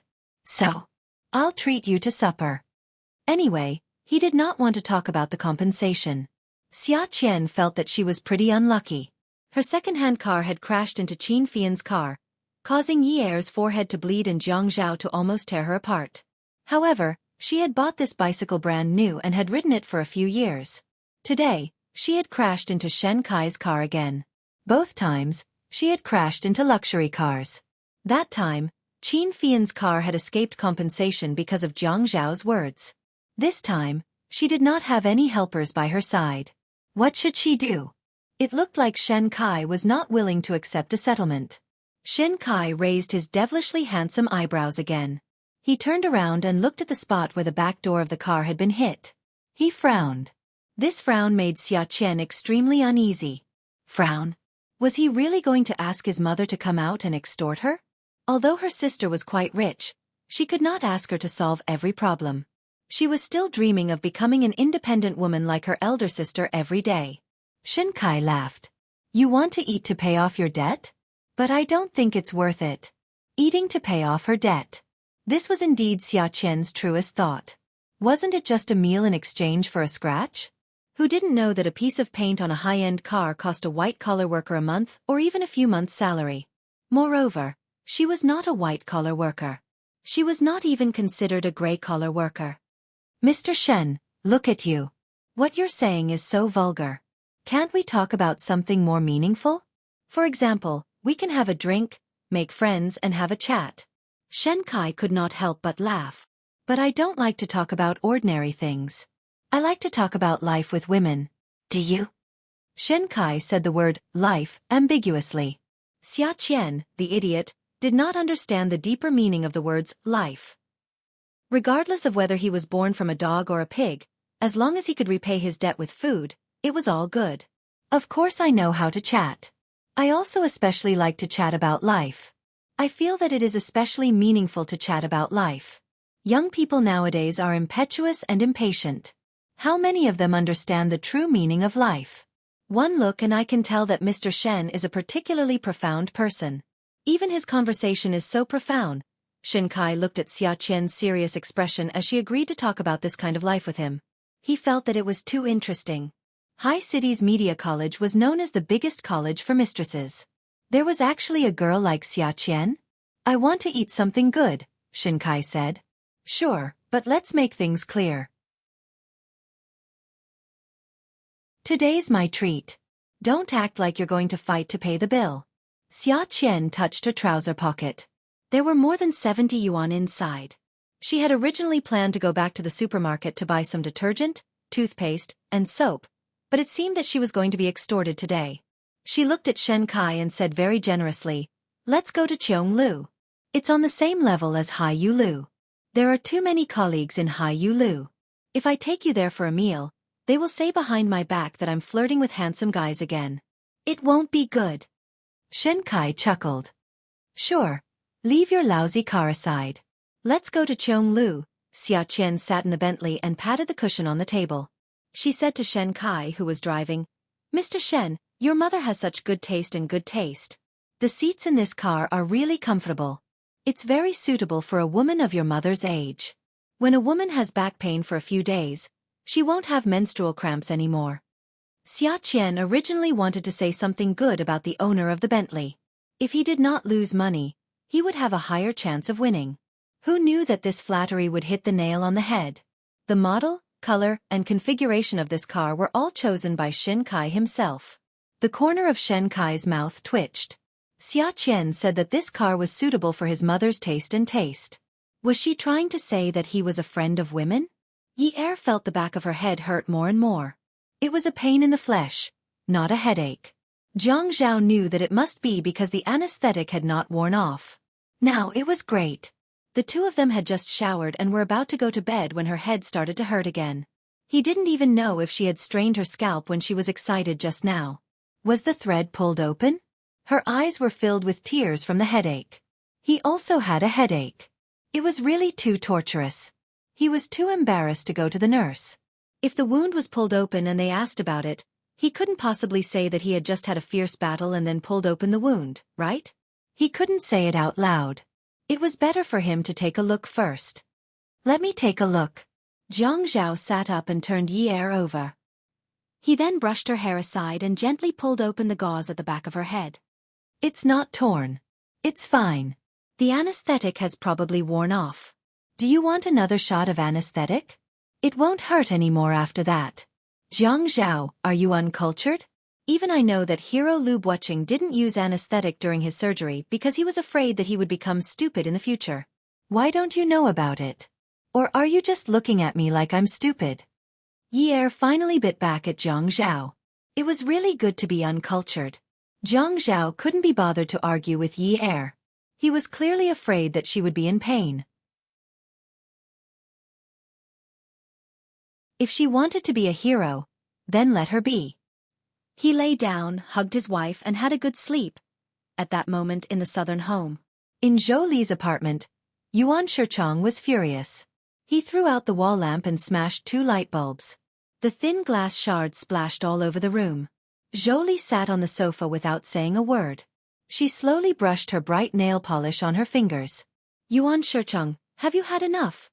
Yuan Shicheng was very angry at this moment. Looking at the woman's carefree expression, he couldn't help but get angry. Tell me, when will you bring Xijie back? Xijie is also my child. I'm willing to let Yi Er raise him. No matter how Yuan Shicheng forced her, she wouldn't ask Yi Er for Xijie. Now, everyone didn't like her. She wasn't a fool. Anyway, she pursued freedom. She would be happy if she didn't care about her child's happiness. She was still young. At her age, it didn't matter if she had another child. What was so difficult for a woman like her to have a child? Yours? Xijie is mine. Yuan Shicheng couldn't wait to pick up a stool in the room and throw it at this woman. I'll tell you, Jolie. I'll tell you. Yuan Shicheng was very agitated. His words were short and heavy. He kept repeating them over and over again, as if he had made some kind of decision. Jolie, I'll tell you. If you don't want to use the most peaceful method to get Xijie back, I'll let the whole Haiqing know that Xijie is my son. If your lowly daughter and filthy ex-husband are angered to death by you, I don't care. When he saw Jolie looking at him in shock, he suddenly felt a sense of coldness. He sneered and added, as long as I ask for a DNA test, I don't believe that you'll be able to live as comfortably as you are now. This was something that Yuan Shicheng could only say when he was forced into a corner. He had promised Jolie before that he could have a child, but he couldn't reveal Xijie's blood relationship. Everyone had to be human. Not only would it be bad for the adults, but it would also be bad for the child. However, she had forced him to do this. He had waited for so long, but she was lazy and didn't have any results at all. She was simply a character who would move whenever he poked her. If he didn't urge her, she would just shop and eat. If he urged her, she would say a few words. As long as the other party was a little tougher, she would immediately come back and say that she would never go again. Don't you dare! Jolie threw the nail polish on the coffee table in front of her and stood up. The small round bottle rolled and rolled onto the large square carpet under the coffee table. The red sticky liquid slowly flowed out from the bottle and bloomed on the beige wool carpet like a poppy flower. Although the nail polish had been spiced, there were still some slight stings. The pungent smell filled the room. Yuan Shicheng, you're going back on your words. I'm going back on my words. Take a look at what you've done. I said that I want a son. How long have I given you? You're the one who's worn out my patience. I'm not in the mood to make do with you now. If you want to get lost, then get lost. Whoever wants to raise you can raise you. I only want my son. Otherwise, I'll let your daughter die again. Yuan Shicheng roared until his throat was smoking. Jolie rushed in front of Yuan Shicheng and raised her hand to give him a slap. Just as she raised her hand, Yuan Shicheng caught her and threw her forcefully. Jolie was thrown off balance by this forceful throw. She flipped upside down and fell onto the sofa. Bouncing twice, the bun that she had tied up loosened and scattered. Yuan Shicheng, you've gone too far. How dare you push me? Jolie was shocked that Yuan Shicheng actually hit her. Whether it was Yun Hongwei or Yuan Shicheng, these two cousins of the same generation had never hit her before. Today, not only did they throw things at her place, they even pushed her so forcefully. Not only was she shocked, but she also felt humiliated that her arrogant and willful personality had been trampled on. However, she suddenly recalled what he had said just now and quivered. Say, do you think that Yi Er's accident has something to do with you? You think that she's a hindrance to you. Without her, Yun Hongwei wouldn't have been able to raise Xijie. Last time, you even asked me to go to the hospital to help her so that she wouldn't give Xijie to me. Tell me, did you do it? Jolie had always been a woman who only cared about herself. She would live as comfortably as she wanted. Whether it was her feelings or her responsibilities, they couldn't restrain her. She liked to live a carefree life. She always felt that Yuan Shicheng loved her and she loved him too. Therefore, she didn't feel guilty about betraying her responsibilities and being together with Yuan Shicheng, who had no status or status. However, the children were her flesh and blood. Even if she didn't care much about them, she still had feelings for them. Yi Er was her first child. She didn't love Yun Hongwei. When she was pregnant with Yi Er, she wasn't happy either. She was also unwilling to give birth to him. When Yi Er was born, he didn't have the figure that he had now. He was so skinny that his skin was wrinkled. Because of the yellow fever, he was yellow and dark. He was so ugly that she didn't like him even more. After he was born, she didn't want to look at him at all. However, Yun Hongwei treated him like a treasure. She naturally knew Yun Hongwei's feelings for her. Anyone could understand that he loved her. Before she gave birth to the child, he already said that he didn't care whether the child was a boy or a girl. However, Yun Hongwei had this kind of ability. He raised an ugly child to become more beautiful. When he carried her out for the banquet, she was fair and tender. When she occasionally opened her eyes, her pupils were so bright that they looked like they were painted black. It was said that young children couldn't see things clearly because their eyes were misty. However, Yi Er already knew how to laugh when someone teased her. As Yi Er became more and more beautiful, she liked him more and more. Thinking about it, she felt a little comforted. Even though Yi Er's birth was too unexpected, they were still fated to be mother and daughter. Even if she didn't live with Yi Er in the future and didn't rely on her for old age, she still hoped that she would live a peaceful life. She definitely didn't want her to be kidnapped and meet with bad luck. Awesome novel, Hong Cha 866.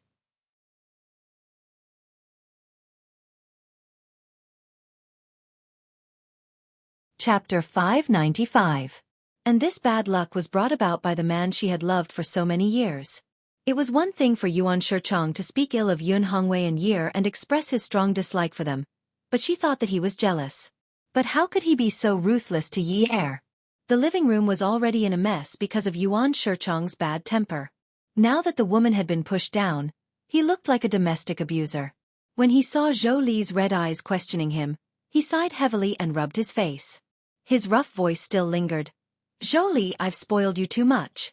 That's why you don't know what's important and what's not. You clearly know that Yun Hongwei and I don't see eye to eye. We've been fighting for our entire lives, yet you still want to raise my son in the Yun family." Si Jie has always thought he was Yun Hongwei's son. He was so young back then, and he had such a good relationship with Yi Er. If you got him out, wouldn't it leave a scar? Zhou Li had said these words more than 100 times. When Yi Er was still living in that residential area for more than 80 years, Yuan Shichong had asked for her custody many times. Yi Er refused. It was fine if she refused. She felt that Si Jie was living quite well. Yi Er did not mistreat Si Jie. She had hired a private investigator to follow Si Jie. He had grown taller and was doing well in his studies. Yi Er was very good at taking care of children. She did not need Yuan Shichong to take care of them. Who knew that after Yi Er was going to marry Jiang Zhao, Yuan Shichong could no longer sit still. When he was poor, he could not even get custody. Now that he had found such a powerful backer, what hope did he have? When Yuan Shichong heard Zhou Li say such words again, the flame of anger in his heart rose again. He bent down and picked up the fruit rack on the coffee table and smashed it. The fruit rack was made of stainless steel, and there were 4 or 5 kinds of fruits inside. They all fell to the ground with a dong dong dong dong sound. His voice was like the object that had been smashed to the ground. It exploded into pieces. Every word and sentence was venting his negative emotions. "Zhou Li, for you, I couldn't even give birth to a son. You were the one who said that with Si Jie, I wasn't allowed to have a son with Zhou Yan. I wasn't allowed to have children with other women. It was all F***ing your fault. How old am I now? Ha! How old is he? I'll be 50 soon. But 2 years ago, my Jingzi survival rate was no longer able to get anyone pregnant. My chances of getting pregnant were 3 to 5%, but you kept telling me that you wanted to raise Si Jie in the Yun family. Let me tell you, I, Ma Shichong, will never have a son in this lifetime. If Yun Yi dares to continue dominating Si Jie, I'll let her die." The decoration of the Cheong Pavilion was more modern than that of the Haiyue Pavilion, and they served high-end Cantonese cuisine. Xia Qian's clothes cost about 100 yuan each, but when the 2 rows of miss who were wearing welcoming dresses bowed to her and Shen Kai in unison and shouted, "Welcome!" Xia Qian straightened her back and raised her eyebrows confidently. She felt that her clothes were worth at least 10,000 yuan. Shen Kai followed beside Xia Qian. Looking at her expression, he couldn't help but frown. This country bumpkin really hasn't seen the world. Xia Qian saw a seat by the window. It was right in the middle, and both the front and back were occupied. She raised her hand and pointed. "Mr. Shen, shall we sit over there?" "You're asking me to sit in the main hall?" His job was in the inspection department, and it was related to the anti-corruption investigation. It was better to eat in a private room in a place like this. Xia Qian rubbed her head. Her voice wasn't soft, and the people around them could hear her. It didn't seem intentional.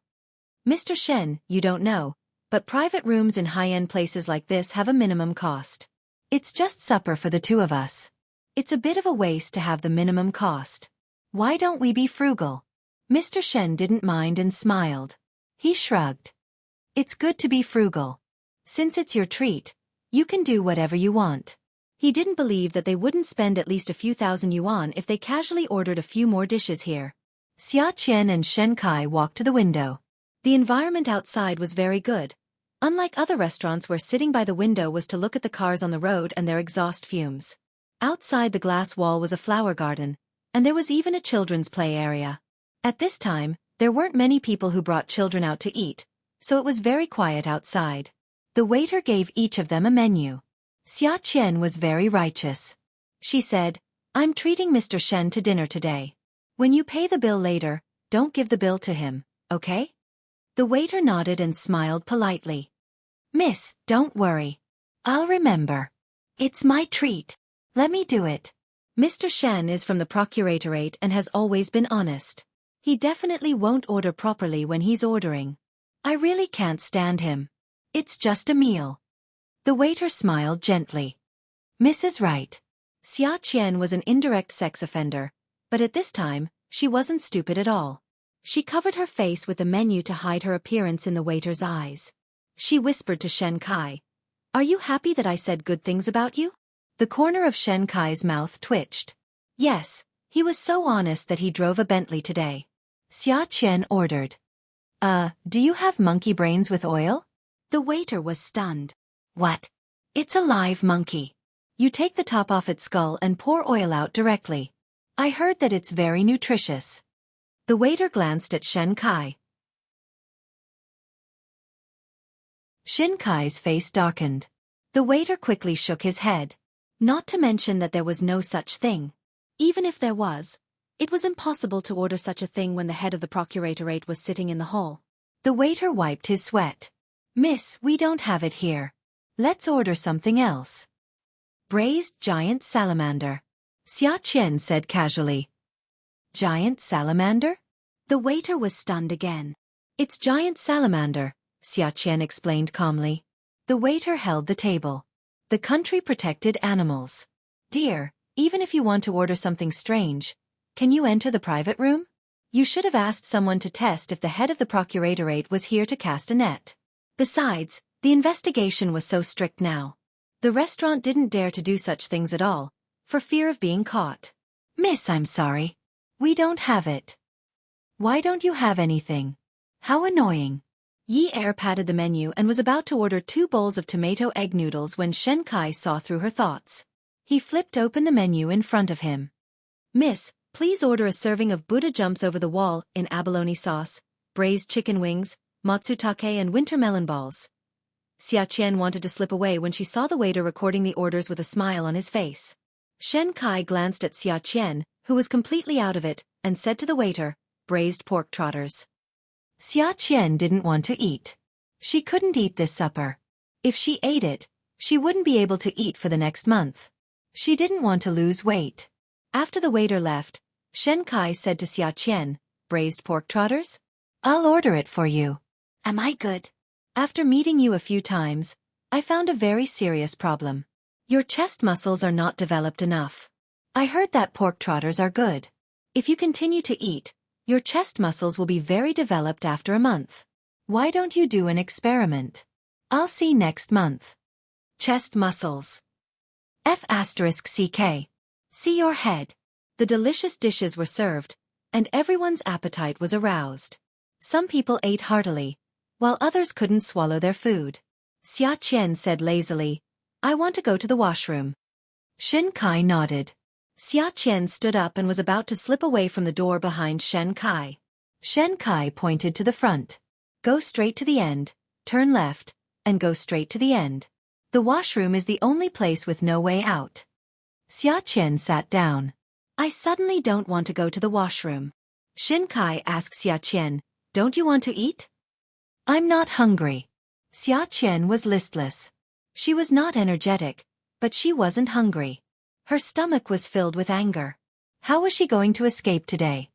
You're really not hungry? Shin Kai raised his eyebrows and chuckled. Xiaqian nodded. I'm really not hungry. If she didn't want to eat, could she not have to pay? She didn't have money now, but she had her life. Shin Kai waved his hand. Bill, please. Xiaqian suddenly wanted to go to the washroom again. There was only $70 in her bag. But she was delighted to find that Shin Kai took out a black wallet, opened it, and took out a card. He held it between his index and middle fingers and handed it to the waiter. I'll pay by card. The waiter wasn't surprised that Xiaqian wanted to pay the bill, and now Shin Kai was paying the bill. Most of the people who came out were men. It seemed that these two weren't husband and wife. Xiaqian was suddenly very pleased with Shin Kai. She admired how he took out his wallet and took out his credit card. She repeatedly asked herself in her heart, hey, why do you think this man looks so good when he takes out his wallet? Why does he look so dashing? Not bad. He was too overbearing. Xiaqian had unknowingly picked up her chopsticks and picked up a piece of matsutake and winter melon ball. Wow, it tasted really good. This soup must have been made with chicken. The matsutake must be the freshest. This winter melon ball was waxy. It didn't rot and was even flavorful. Oh my God, this restaurant's culinary skills were really good. The winter melon had the taste of wild animals. It was even the taste of a second-class country's protected animal. It didn't lose out to those things at all. It was really worth it to be able to eat something like this at this price. It was very cost-effective. Shin Kai looked at Xiaqian's intoxicated look as she ate with great interest. He had an impulse to hold his stomach. Just as Xiaqian was devouring all the delicacies on the table, the waiter came over with a card reader and asked Shin Kai to input the password. When Shin Kai entered the password, the waiter consciously looked in other directions to show that he didn't peek at the customer's financial security. The card reader made a mechanical sound and slowly spat out the receipt. The waiter tore it off and handed it to Shin Kai. Shin Kai took it and signed it. While watching Xiaqian eat, he said, eat slowly. I'm full. I won't snatch it from you. Xiaqian felt that a man like Shin Kai was an excellent man. He had a sharp tongue and a soft heart. At this time, he really cared about others. She couldn't help but blush. But when Xiaqian finished eating and wiped her mouth with a tissue, Shin Kai pushed the receipt in front of Xiaqian. Luo, look at the amount. I just bought it. The amount of money for this meal should be paid by you, but I saw that you didn't bring your bag today, so I paid for it first. Do you want to pay me back in cash or directly transfer it to my card? Xiaqian looked at the industrial and commercial bank credit card receipt in front of her and had the urge to kick him. After Yi Er's anesthesia, the pain lasted for a few hours. She didn't make much noise, but she would moan from time to time. Zhang Zhao couldn't sleep at all when she moaned. He asked the nurse, and the nurse said it was normal. He prescribed some sedative and hypnotic medicine, but she still moaned when she fell asleep. Even when Yi Er was asleep, Zhang Zhao would ask a few times, Yunyi, it hurts, doesn't it? The woman ignored him for a long time before he went back to sleep. 6 o'clock. It was still a little early. Zhang Zhao's alarm clock was set for 6:30, but Zhuang Yichen's phone kept ringing like a soul-snatching call. Once, twice. After ringing 3 times, Zhang Zhao finally picked up. If he had known, he would have turned off his phone. He didn't want to care about anyone's business. Brother Zhao, are you awake? Not yet. Get up. It's very important. I don't want you to fall behind. Hurry up. I'm at the parking lot of the hospital sister-in-law is staying at. Just wash up and come down. I'll wait for you in the car. Zone B. Parking lot number 15. Zhuang Yichen hung up the phone after he finished speaking, so as not to disturb Zhang Zhao's washing up. When Zhang Zhao heard this, he knew that Zhuang Yichen rarely made jokes. Falling from grace? Was it that serious? If it was that serious, why didn't his family inform him? When he got out of bed, his movements were considered light.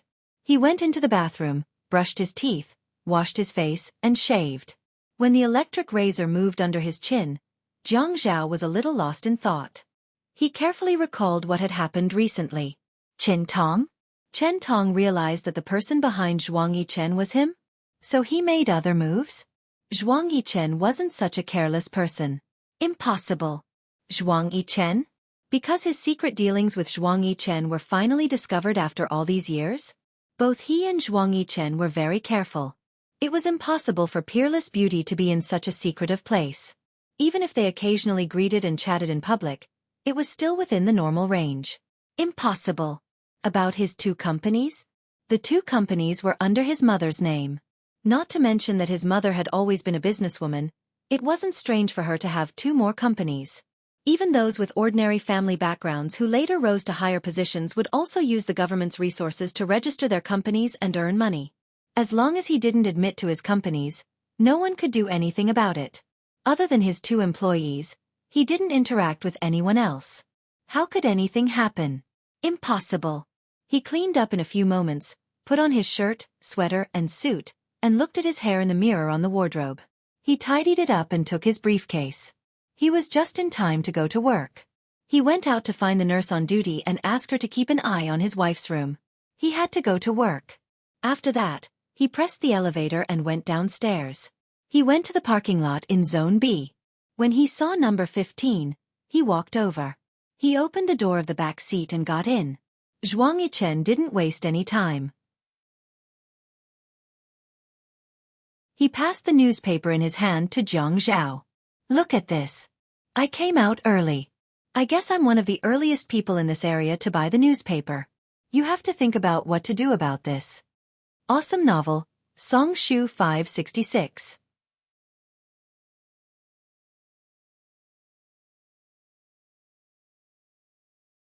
Chapter 596.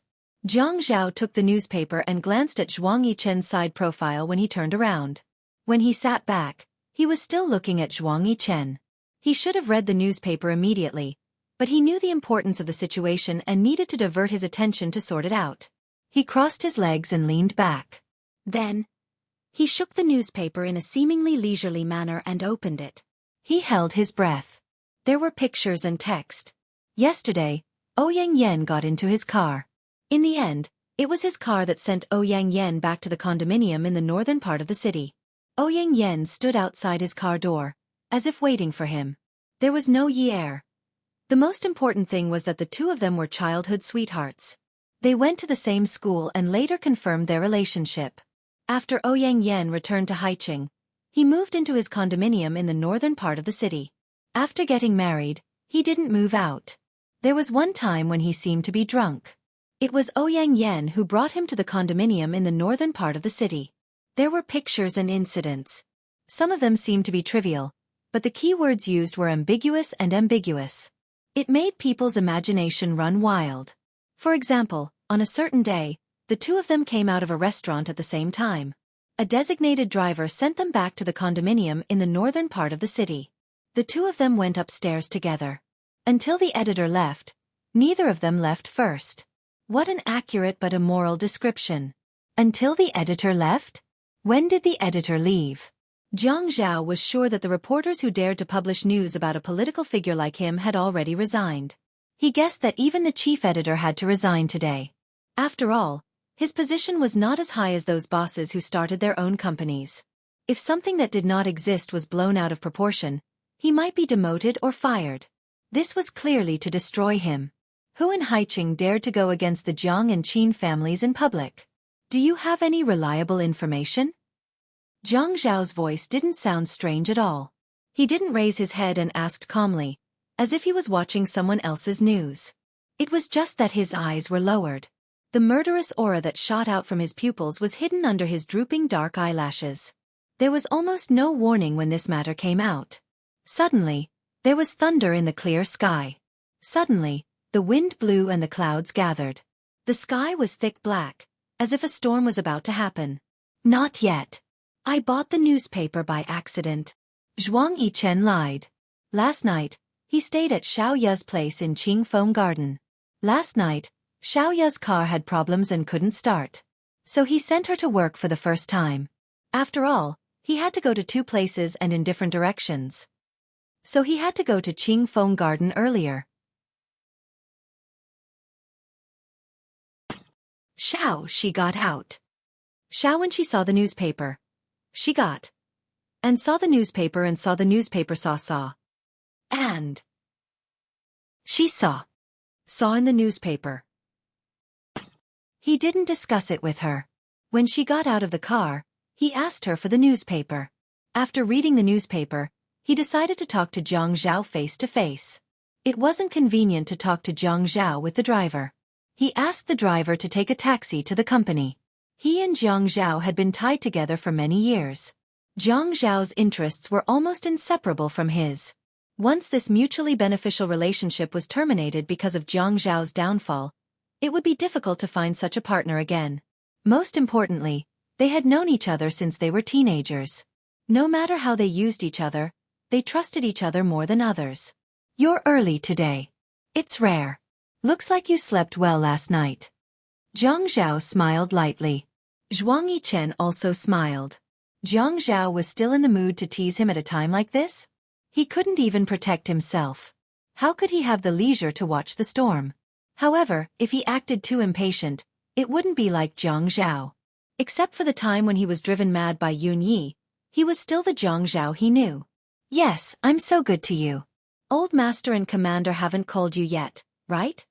If he hadn't been so early today, if Xiaoya hadn't gotten out of the car to buy tea eggs from the newspaper stand, he wouldn't have known what had happened until he arrived at the company. If that was the case, the people who told Jiang Zhao this news should be the elders of the Jiang and Qin families. Ha ha. Jiang Zhao closed the newspaper and laughed. Indeed, you're the best to me. However, my grandfather is doing morning exercises at this time. When he's doing Tai Chi, who dares to disturb him? My dad might be resting today. I don't think anyone dares to disturb him. Let's wait until 7 o'clock. My phone will start to explode at 7 o'clock. At the end of his sentence, his smile faded. He lifted his wrist and rolled up his sleeves. It seemed like time was going to pass very quickly. In the blink of an eye, he might be bombarded with phone calls one after another. Jiang Zhao's suit wasn't as gorgeous as Zhuang Yichen's. Other than the superior tailoring and material, it was mostly plain and calm.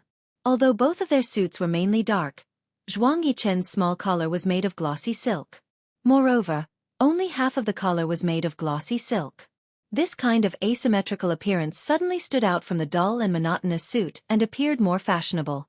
Jiang Zhao folded the newspaper in his hand and put it on the side.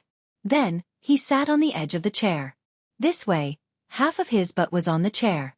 He leaned forward and stretched out his long arm. He pulled Zhuang Yichen's small collar gently with a smile in his eyes. Oh, not bad. I realize that the suits you often wear are better than mine. When I'm not an official, I can wear a suit like yours. Ha! I guess it's Qiu Xiaoya's taste. Anyway, before Qiu Xiaoya appeared a few years ago, your style of dressing was similar to mine. Jiang Zhao casually mentioned Xiaoya again. Zhuang Yichen lowered his head and looked at his collar where Jiang Zhao was holding. If he continued to hold it, it would wrinkle. He pretended to slap Jiang Zhao's hand away. Jiang Zhao opened his hands and sat back in his usual seat. He crossed his legs, leaned back, and shook his toes. Zhuang Yichen couldn't help but laugh. Looks like I'm looking for trouble. You are not anxious at all, but I'm anxious. Jiang Zhao shrugged his shoulders and casually teased Zhuang Yichen. Is this what they mean by the emperor is not anxious, but the eunuch is anxious to death? No, it's more like the eunuch is not anxious, but the emperor is anxious to death. Ha! Zhuang Yichen didn't want to admit that he was a eunuch. Jiang Zhao didn't take it to heart. You're putting the cart before the horse. You're ruining the story. Zhuang Yichen sighed. It looks like Jiang Zhao had some thoughts that he didn't understand and couldn't discuss for the time being. There was no point in continuing. Forget it then. If you're not anxious, I'll leave first. Get out of the car. I don't want to send you to work. My car uses a lot of gas. It's not worth it. Okay. Then I'll leave first. Jiang Zhao opened the car door. Zhuang Yichen stopped him. Brother Zhao, Are you giving up on yourself, or are you trying to turn the tables on her?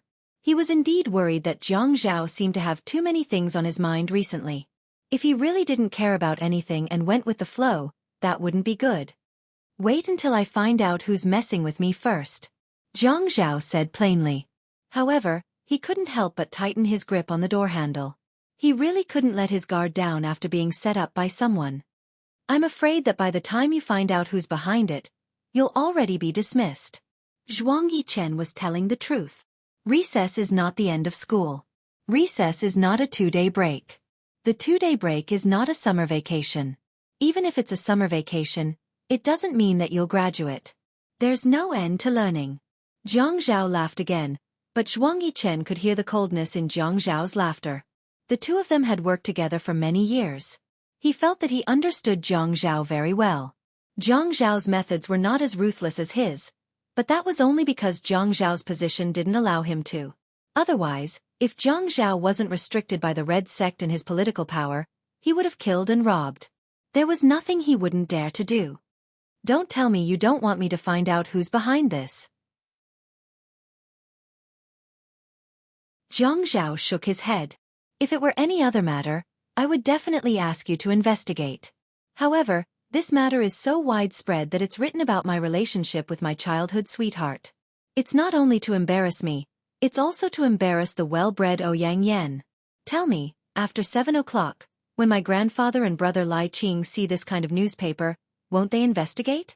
They'll definitely investigate, and they'll investigate openly. They won't necessarily be slower than you. I just don't want to waste resources.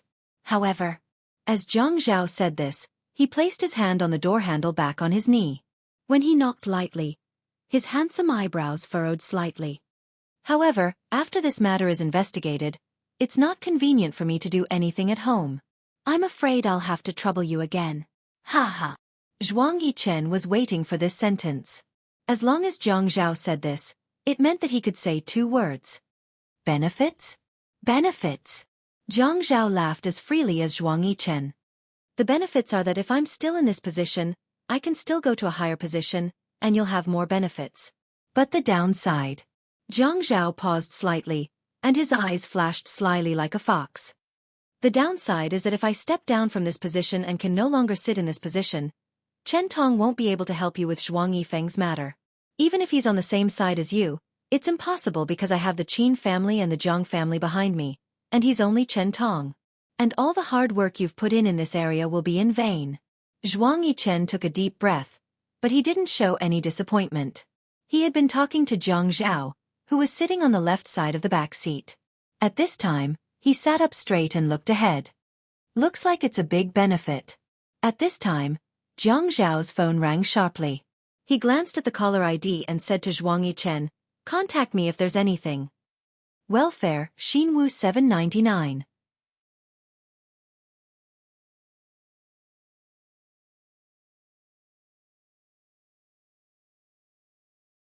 Chapter 597. After getting out of the car, he picked up the phone. "Hello. Hello, Dad.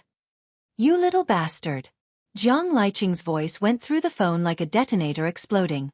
Jiang Zhao walked to his parking space with his briefcase in one hand and took the phone away from his ear.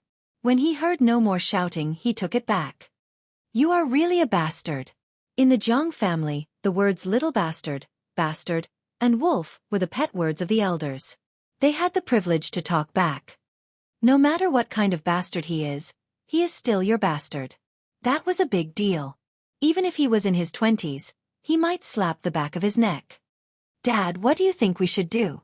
When the atmosphere was relaxed, Jiang Zhao called Jiang Liqing Brother Liqing. In fact, Jiang Zhao's EQ was higher than his younger brother in this aspect. At least on the surface, he didn't look as rebellious as Jiang Feng. However, when he wanted to achieve his goal, it was often easier. He called Jiang Liqing Dad at this time. Firstly, it meant that the situation was serious. Secondly, he threw the initiative to Jiang Liqing. It seemed that he was at his disposal, but in fact, he was seeking Jiang Liqing's protection. Jiang Zhao always admitted that he didn't get to where he was today at such a young age by himself. It wasn't because of his talent and intelligence. He wouldn't be arrogant to that extent. So, he told Zhuang Yichen that he had the Qin family and the Jiang family behind him. This was not the attitude of the third generation of a rich family, but a realistic analysis of his own advantages. What should we do? You can do this kind of thing, and you are telling me what to do? You bastard! Jiang Liqing had to scold him in every sentence to vent his anger. He couldn't figure out how he could have such a son. Before he got married, he often appeared in the headlines with some female stars, but it was also something that didn't have an end. Even if it had an end, so what? He was a businessman. How could Jiang Zhao be the same? Jiang Zhao was a politician, and what he was most afraid of was not going down the wrong path. Now, not only was his reputation tarnished, even his family Ouyang's daughter could not go out to meet people. In a place like the army, there were indeed many sons of people of his age who did not live up to expectations. However, he was different. Although Zhang Feng was a little rebellious when he was young, he did not cause any big trouble. At most, he loved to play. Now, his career abroad was doing well and he would be back soon. He felt that it was honorable to talk about it. Needless to say, Jiang Zhao had been developing very well. No one would jump out and say that he was not up to par. When it was necessary to be tough, he would be tough. In politics, many people wanted to catch this son of his who had risen quickly, but no one could do so. Everyone said that Jiang Zhao was a strict person who followed the law. Not to mention a persimmon chief, even a section chief had many mistresses and prostitutes. People in the circle would also talk about it. But who had ever talked about Jiang Zhao's scandal? Even if you wanted to, you could not find it. He had always been very gratified. Now, the good reputation he had built for so many years was all ruined. And they had only been married for a few months. Dad, I'll let you scold me for 3 more minutes. Let's talk about business. Jiang Zhao did not change his tone. He sighed and walked to his car. He took out the key, pressed the lock, sat in the car, pulled the door, started the car, and warmed it up. Jiang Liqing's voice became louder. You bastard, you are still in the right. Jiang Zhao imagined that his father must have made the call in the office next to the conference room in the army. There were some voices just now. Probably someone had shown him the newspaper. He suddenly felt ashamed. At this time, his back must be straight and his head raised. He must be so angry that his face turned red. He held the phone and scolded with one hand and supported his waist with the other hand to increase his momentum. Thinking of his father's look, Jiang Zhao suddenly smiled. Jiang Zhao had 3 minutes to scold him. Jiang Zhao did not speak. He just looked at his watch. Listening to Jiang Liqing's scolding and roaring, he began to sort out the lines in his mind. These bastards from the Jiang family. None of them are easy to deal with. I think only Jiang Ji is easy to deal with, unlike you. You have been bad since you were young. Jiang Liqing was always like this. He would always look forward. When you were young, you only knew how to gamble with your brother in school. One gambled, and the other went out. When you came home, you lied to your grandpa that your brother gave you extra lessons. The 2 of you shared the loot secretly, you bastard. You and Jiang Rue are both bastards. You have been up to no good since you were young. Jiang Rue was better than you in elementary school. What about you? You especially changed the marks. Except for the final marks, when did you not change them? You even changed the marks of the homework for the usual tests. You even dared to imitate my signature to hand in the homework. You even dared to imitate my signature to write, excellent. Tell me, what good things have you done since you were young? Jiang Zhao sighed softly. He was suffering from Alzheimer's. He couldn't forget these things even if he wanted to, because his father would always bring up the things that happened when he was young. Whenever there was a competition, it was a must to bring up the past. Think about it yourself. Have you ever made others worry since you were young? When you were young, you climbed the wall of someone else's house with your brother to steal peaches. You even brought your brother to steal peaches. Also, after you came to Haiqing, your grades were good. You suddenly became a god from the god of plague in elementary school. When you were great, you started to let others copy your homework. When they copied yours, you still wanted to collect money. You even helped others cheat to make money. If these things were spread out, they would say that I, Jiang Liqing, did not give you pocket money. You have been embarrassing me since you were young. Zhang Zhao did not refute. How could he not feel embarrassed? The Zhang family was considered a big rich family. There were 4 brothers in the family. Which one of them had enough pocket money when they were young? If it was enough, would Big Brother have gambled? Would he have extorted money from Big Brother? Would he sell his homework? Would he sell his answers? They also said that one could be strong without desires. He did not know what those guys were thinking. Fian had blamed him many times and said, "Brother, since you came to Haiqing, Grandpa started to cut off my pocket money. He said that he wanted to learn from you and not be allowed to be a playboy. It's all your fault. My pocket is now empty." He clearly had no choice, but in the end, he became the main culprit. Zhang Zhao listened to Zhang Liqing's accusations and raised his wrist to look at the time. It was as if he was listening to a radio broadcast. He felt that to be able to hear his father say these things at this time was more interesting than a talk show. Oh, so he was so wicked when he was young? But how did he suddenly become a gentleman dressed like a beast? The phone suddenly went silent. Zhang Zhao waited for a while. Zhang Liqing still did not speak, so he laughed and asked, "Dad, it hasn't even been 3 minutes and you're already done talking about my great achievements?" Zhang Liqing's throat was smoking from anger. "Bastard! Can't I even drink some water?" "Slow down, I'll wait for you." Zhang Zhao waited for Zhang Liqing to lose his temper. He was used to it and knew that he could not talk back or argue with his father when he was angry. He could only go along with him and let it go after this. Zhang Liqing also looked at his watch. It had not been 3 minutes, so he was not in the mood to continue scolding. He picked up the tea that the guard had made for him and took a sip. Instantly, his throat felt better. "Zhang Zhao, tell me, is it because you can't let go of that family Ouyang girl?" "Dad, do you believe me? You're my son. If I don't believe you, who should I believe?" "Dad, let me tell you, other than the things that happened between me and Yun Yun in the past, the rest are all nonsense." "What do you think?" "Nonsense?" Zhang Liqing straightened his back and slammed the teacup in his hand on the desk. With a bang, the guard outside the door thought that something had been smashed and was very worried. He did not dare to enter the office and could only wait for orders. Mother Fastress Kerr, who dares to write gossip about my son? Zhang Liqing joined the army early. At that time, the people who joined the army were generally not as cultured as the current ones. Moreover, the soldiers were actually quite loyal. They were no different from those in the underworld. They were nothing more than people who killed people for their belongings and trampled on them for their belongings. After Zhang Liqing married Qin Zhen, who was a well-bred lady, did not like vulgar men. She did not like Zhang Liqing swearing. At that time, Zhang Liqing had a sweetheart and did not care about Qin Zhen's feelings. He said whatever he wanted. Later, after they divorced, he did not say anything. If Zhang Liqing even cursed out Mother Fastress Kerr, it meant that his internal organs were on fire. "Dad, it's really nonsense. There's nothing I don't dare to admit. After I married Yun Yi, I never thought of having another woman outside. You've been through it, right? Even if we had a relationship in the past, after marriage, the wife is the wife and the ex is the ex.